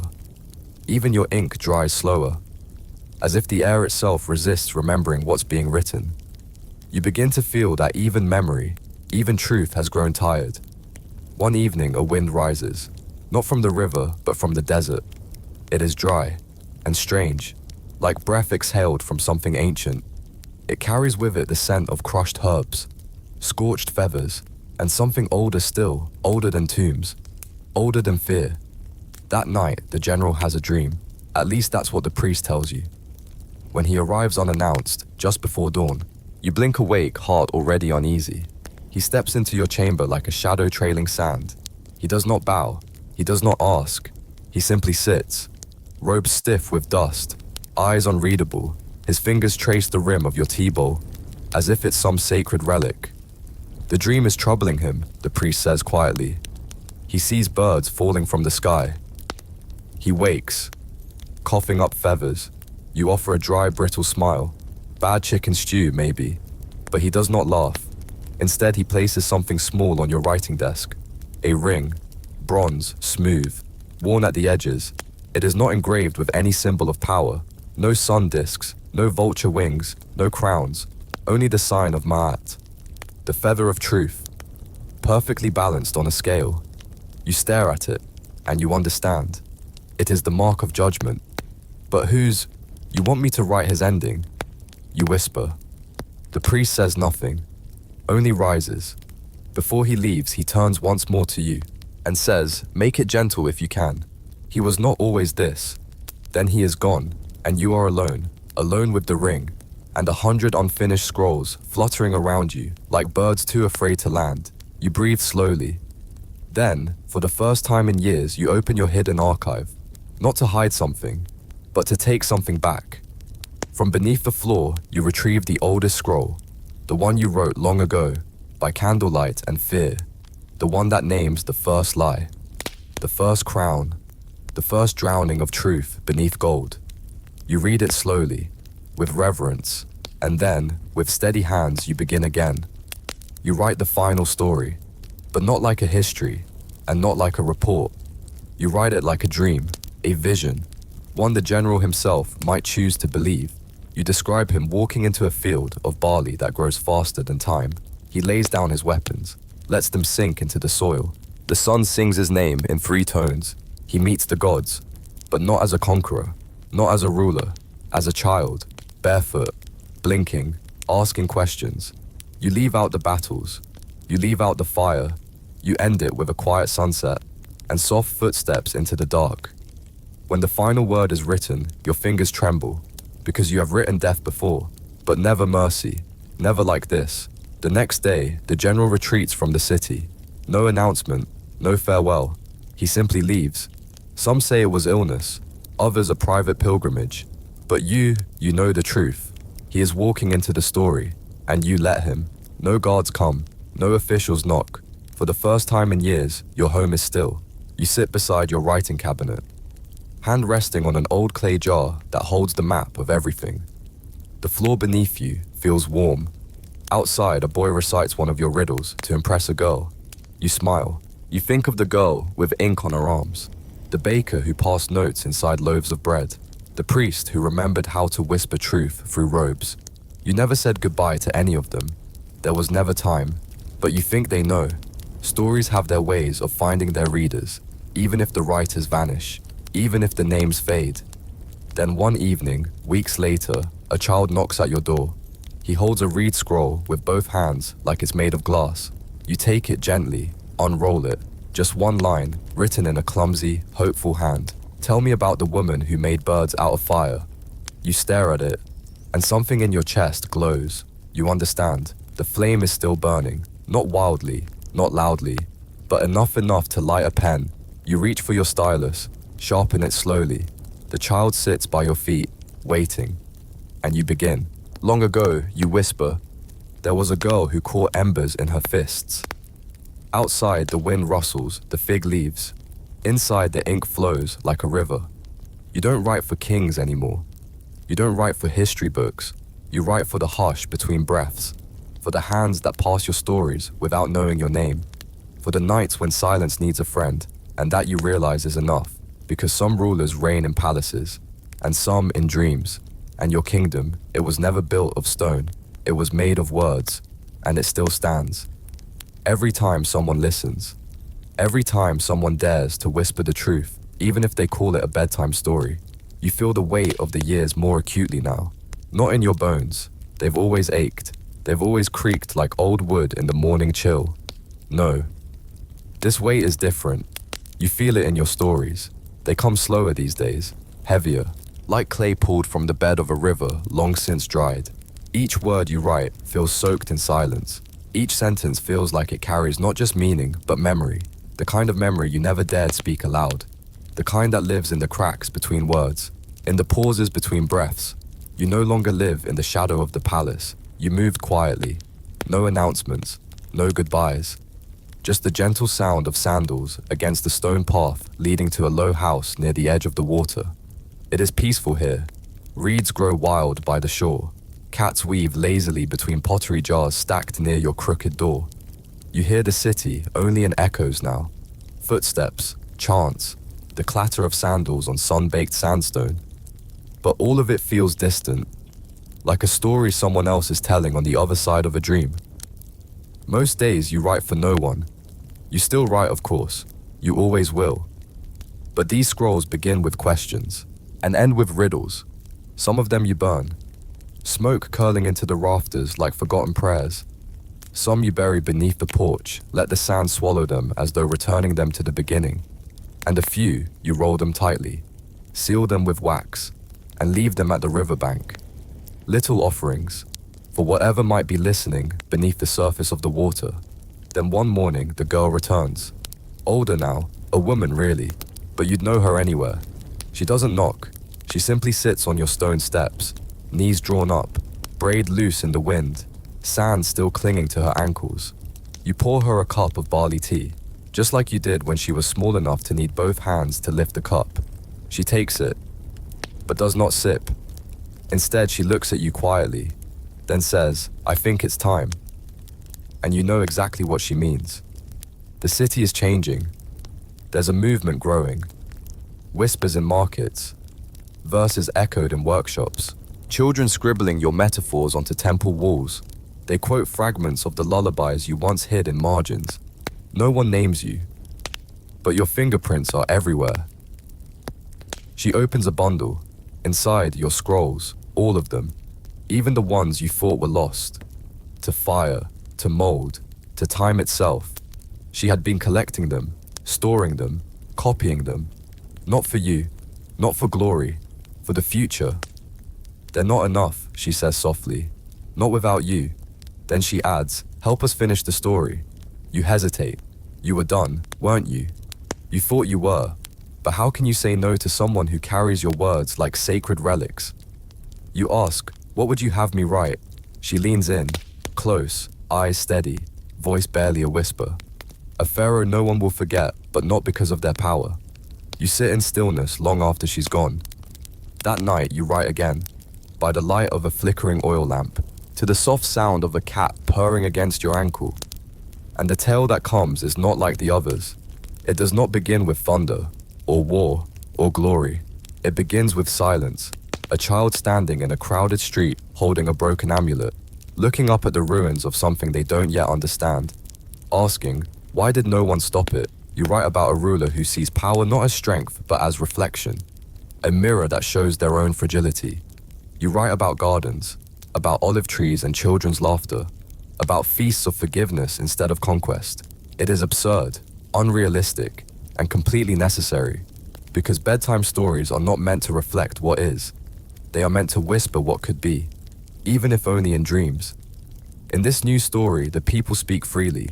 They laugh louder, they cry together, they hold hands when the storms come, and the pharaoh, they listen. That's it. That is their great act, their legacy.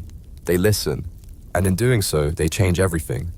You finish the scroll before dawn, seal it with wax and a pinch of salt, and hand it to the girl the next morning. She tucks it into her robe. No words exchanged. You don't ask what she'll do with it. You don't need to. That night you dream. You are walking through a hall of mirrors, but instead of reflections, each mirror shows a story, one of your stories. And the characters, they blink, they move, they speak lines you never wrote. They live without you, and you laugh softly in your sleep, because now you understand. The stories don't belong to you anymore. They never did. They belong to the girl with the ink-stained fingers, to the boy skipping stones while humming your forgotten verses, to the widow who whispers a prayer that sounds suspiciously like one of your old poems. The stories are theirs now. You were just the first voice. And now you rest. Not in silence, not in stillness, but in peace. Because somewhere a scroll is being unrolled. A child is asking a new question. A fire is being lit, not to destroy, but to remember. And your words are still walking, out in the world. On feet, not your own. In mouths you've never seen. But somehow you knew they would find them. Because stories, real stories, never die. They grow, they wait, they echo. And sometimes when the time is right, they come home. The final story comes to you not as a scroll, not as ink, but as a murmur from the walls themselves. It is not loud, it does not demand. It arrives as a hush in the corners, a trembling just beneath the skin of the air. You're sitting alone again. The tea at your elbow has cooled. The reed mat beneath your knees creaks gently soft as a yawn. That's when you hear it. A voice, not quite a whisper, not quite a memory. It says, you've done enough. But have you? The girl hasn't returned. The scroll you gave her, that fragile piece of your heart, is gone, carried away like a single leaf drifting on the river's back. And yet that quiet phrase lingers. You've done enough. You don't know if it's truth or simply kindness. But you rise without knowing why, and begin to gather. Slowly, methodically, like a ritual you never planned to perform. You reach for every unfinished scrap, half-formed hymns with broken stanzas, riddles that trail off into question marks, fragments of dreams too wild to name aloud. You lay them out carefully, one by one, in a circle across the floor, and light 4 tiny clay lamps at the cardinal points. The shadows sway, and you breathe in the scent of wax, of fire, of dust, and old hope. This is your final ritual. Not for gods, not for kings, but for truth. For the truth that lived in your margins. The truth you tried to fold into poems and hide beneath metaphors. You begin to read aloud, voice soft, but steady. You read the poem about the boy who stole lightning from the jaws of a crocodile. You read the lullaby for children too afraid to sleep beneath the weeping sphinx. You even read the joke, the one that made a palace scribe get whipped for laughing too loud. Why don't pharaohs use doorways you recite chuckling? Because nothing smaller than eternity fits their heads. You wait for someone to laugh. No one does. But you laugh for them. and the echo feels like an old friend sitting beside you. Each piece, no matter how small, feels like a breadcrumb, a trail through the dark, a lantern for someone yet to come. And when the final line leaves your lips, dawn is already touching the edge of the horizon. You do something you have never dared before. You leave your door open, wide open, and then with trembling hands, you scatter the scrolls. You place them at your gate, in the alleys, near the market stalls where the fishmongers banter, where children chase beetles through the dust. You release it all. Let the wind be the archivist. Let the people decide what's sacred. And still you wait. You don't hope, not exactly, but you listen. And on the second day, a child runs past you, laughing, holding one of your scrolls like it's a treasure map. Later that week, someone leaves a gift on your step. A tiny clay figure, a scribe, stylus in hand, its head comically large, your nose unmistakably yours, carved into the little face. You stare at it, a long while, and then you smile. The city is speaking again, not in fear, not in codes and careful silences, but in songs, your songs. Though they've changed, they've shifted, evolved like stones in a river, smoothed by time and telling. Some are barely recognizable, some have grown sharper, but in all of them, you hear it. Your rhythm, your pacing, your quiet smile tucked between the lines like a pressed flower. And for the first time, you understand. This is not the end. It's the echo. You write nothing for days, you just listen. You sit by your open door, letting the wind carry stories in and out. Until one evening, just after dusk, a message arrives. You are invited to a gathering, not in a temple, not in a palace, in the back courtyard of a weaver's house, beneath a canopy of drying indigo cloth. Lanterns swing gently in the breeze. They call it a circle of quiet fire. You go, not because you are needed, but because you are curious. And there in the gentle hush of flickering flame, she is waiting. The girl, now a woman with fire in her eyes and ink on her fingertips. She reads the scroll you once gave her, not as relic, but as living thing. Others read too, their versions, their voices, their truths. You are not introduced, no one bows. You are just another listener in the crowd. But as each voice rises into the night, you feel something stir in your chest. Not pride, not nostalgia, belonging. You've written thousands of words, tied kings to gods, buried queens in stanzas, lifted entire dynasties on the wings of metaphor. But tonight, you are just one story among many, and it is enough. After the gathering, the girl approaches you. She does not speak. She presses something into your hand, a stylus, freshly carved, made from river reed, wrapped in a ribbon the color of desert dusk. No words, no thanks, just a silent understanding between two people who know what it means to speak even when afraid. You take it home and place it on your writing mat.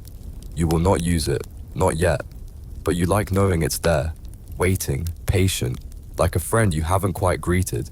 That night you sleep deeply, without dreams, without weight, because the stories, the ones you carried like fragile vessels, they are no longer yours to carry alone. They walk now, carried by thousands of feet. They breathe through 1,000 mouths, and the kingdom of words you once built in secret. In shadows, in corners of pages and folds of time, it stands, tall, wide, open, lit by 1,000 little fires. Fires that flicker in back courtyards, fires that burn beneath indigo cloth, fires that leap from child to elder, from song to silence. And not even the darkest pharaoh, not even a god wrapped in gold, could ever silence that. Time softens everything, even stone, even memory, even the names of pharaohs that were once etched into granite hearts with trembling awe. Now they fade, worn away beneath centuries of sun and wind and silence. You stroll quietly through a forgotten stretch of the old quarter, past the broken pillars where pigeons roost like monks in meditation, past crumbling statues whose eyes no longer see. Their faces, once stern, proud, divine, have long since disappeared into pockmarked stillness. No guards follow you now. No officials trace your movements or track your scrolls. No whisper of exile trails your steps. You are no longer feared, just a figure familiar, unremarkable. In the market, children watch you pass. Their games pause for a moment. They smile. They call you the Ink Mother. No one remembers why. Not exactly. But the name has stayed. And you like it that way. You never sought glory. You never chased praise. You only ever wanted to tell the truth, even when you had to hide it beneath lullabies and riddles. Even when it nearly cost you your voice. Now, after all the burnt parchment, after all the buried songs, after all the whispered years in secret ink, you've earned something simple. A rhythm. A peace. Morning tea. The warm scent of ink. The rustle of palms outside your shutter. But one morning, just before the sun breaks across the rooftops, something stirs in you. Not dread, not fear, but something quieter. Something older. Purpose. It comes softly like a knock you'd forgotten how to answer. You rise early, dress slowly, tie your sash with hands that remember more than you admit, and for the first time in years, you visit the archive. Yes, that archive, the one beneath the old well hidden behind vines and time. Few remember it. Most believe it never existed. But your fingers remember. They know every notch on the ladder, every stone in the stairwell, every hook meant for lanterns long since gone cold. You descend, alone. Dusk greets you like a friend. It hangs in the air, like forgotten voices, like smoke from a story unfinished. The shelves bend under the weight of too many truths. Bound scrolls, clay tablets, bundles of reed paper tied with twine older than some dynasties. You are not here to reminisce. You are here to choose. Because now that others carry your stories, it's time to decide what not to pass on. Some truths are still too sharp, too unfinished, too dangerous. You find the scrolls you wrote in the darkest days, the days when your hands shook, when your ink bled fear, when each word was a risk, and each sentence a quiet scream. You lift them one by one, sit with them, weigh them in your lap like stones. Feel the weight they still carry. Some you keep, but most you let go. You carry them out under the cover of night. No torch, just memory guiding your steps. Down the quiet paths, to the river's edge, where the reeds hum like tuning forks in the evening wind. There you light a flame, small, not a bonfire, but a funeral lamp. You do not want to destroy them, only to lay them to rest. One by one you feed the scrolls to the flame. They curl, whisper, sigh, and vanish into ash. You whisper their titles as they go, not to mourn them, but to honor them. Because some stories are not meant to live forever. Some stories are meant to sleep, and that is no failure. That is mercy. You return home lighter, but not empty, because the stories that mattered most, you kept those, the ones that comfort the weeping, the ones that reveal cruelty by making it ridiculous, the ones that lull restless children to sleep beneath stars older than kings. And lately, you've started writing again, but not about pharaohs, not about gods, about people. The sandal maker who fell in love with a ghost, the grandmother who stitched secret warnings into the edges of her rugs, the boy who fed a crocodile every morning until it started smiling. Simple stories, soft ones, stories with laughter curled around their edges like a sleeping cat, stories with wisdom buried like coins beneath warm soil. And people read them. They do. They just don't know it's you behind the words. You sign them with a single symbol, a tiny feather, and that is enough. Some recognize it, not the feather itself, but the rhythm, the way a sentence pauses just before the truth lands, soft as dust. They smile, and they pass it on. One evening, as smoke from cooking fires wanders through the alley and distant singing stirs the air, you hear it, a child, repeating a line you wrote just that morning, word for word, giggle for giggle. You do not turn to look, you do not speak, you just smile into your tea. Because you know, this is how it lasts. Not with monuments, not with royal decrees, not carved into temple walls by trembling hands, but in voices, little voices, carrying truth like lanterns, passing it hand to hand, heart to heart, and you've become the match, the one who struck the flame, and then stepped back, into the quiet, into the dark, not to disappear, but to make space, so others might find their light and carry it forward. And so you live your final seasons not in silence, but in stillness, not erased, not forgotten, but folded gently into the rhythm of a world that no longer needs your name to feel your presence. The moon waxes, the air grows cooler, the nights stretch longer, soft and deep. The city's heartbeat, once frantic with power, once pounding beneath golden thrones, now hums low like a lullaby remembered but never sung aloud. You no longer keep scrolls, no longer hoard stories as if they were treasure you might lose if not locked away. You carry just a single reed stylus tucked in the inner fold of your robe, and a small strip of linen folded twice, that's all. If a tale comes to you, a moment, a memory, a whispered truth too beautiful to keep inside you, write it down. Quickly, softly. You let it drift into the world. You leave it on a doorstep at dawn, tucked beside a pot of lentils, or slide it between layers of cloth at the market where hands will find it without ever knowing how it got there. You never sign it. You don't need to. They know.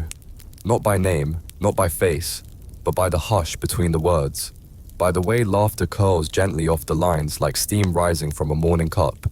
Like breath on a cool pane of glass. The girl visits you sometimes. The one you told stories to when she was small. She's a mother now. Her children chase beetles across your worn courtyard tiles. Their laughter bounces off your stone walls like a memory that never aged. She reads the newer pieces aloud to you. The ones you left unsigned. But she knows. And you know she knows. She always cries at the same line. A pharaoh is only a shadow. But a whisper can bloom into a forest. You never told her you wrote that line for her. You never had to. She suspects. You smile. She asks what happens next, and you say, that's the part we're writing together. You sleep more now. Sometimes in the late morning. Sometimes beneath the old acacia tree, its roots cradling you like the arms of a very old friend. Your robe tucked around you, your breath steady soft. And in those moments when your eyes close and your thoughts flow outward, the world continues without you. The river carries stories downstream. The markets murmur with echoes of poems you once tucked into funeral hymns. Children chant verses as they leap across rooftops, not knowing the words were born from your hand. One morning you do not wake. Not immediately. You dream first. You dream of ink, of stars, of scrolls unrolling in the wind like wings. Of all the pharaohs whose names have turned to dust, and all the voices who refuse to vanish with them. When you do open your eyes again, you are lying on soft cloth. A bed. A barge. It's hard to say. The light has a golden hue. It pools around you like honey, slow and warm. You are not cold. You are not afraid. You hear voices in the distance, telling a story. Not yours, not exactly, but close enough. And you smile. Because this is what lasts. Not power chiseled into walls, not fear disguised as reverence, but something gentler. A thread. A soft, unbroken thread of truth passed from breath to breath, winding its way through kitchens and courtyards, through songs and lullabies, through the hands of potters and the dreams of children. That is the legacy that matters. And now it's time. Time to let go. Time to drift. To become not the storyteller, but the story itself. The pages turn without you, and that is enough. So now, let your breath slow. Let your shoulders soften. Let your eyes rest gently behind your lids as if listening for the soft turning of ancient pages. There is nothing left to do tonight. No kingdom to worry over. No pharaoh to decipher. Only this moment. Only this breath. Only this quiet. You are safe here, beneath the stretch of stars that once watched over the Nile and now watch over you. The river no longer rushes. It murmurs. The city no longer cries. It hums. And the voices of the past, they no longer shout. They whisper, like lullabies tucked between the lines of old scrolls, like reed flutes in the wind, like someone tracing truth across the edges of your dreams. You've traveled far tonight, wandered through palaces and prisons, through sandstorms and secrets, through the weight of memory and the hush of wisdom. But you made it. You heard the voices that mattered, and somewhere in the stillness, you found your own. So breathe in and breathe out. Let the stories settle where they belong, not locked on dusty shelves, but inside your chest, glowing gently, like the final lamp in the archive hall. You do not need to remember every name, only how they made you feel, only that they lived, and that you listened. Sleep now. Float like the last scroll set downriver, folded in silence, carried in peace. You are not alone, you never were, and in the quiet that remains, may you dream sweetly of ink, of wind, of firelight, of all the stories that never needed a monument, only a heart. End of script. Sweet dreams.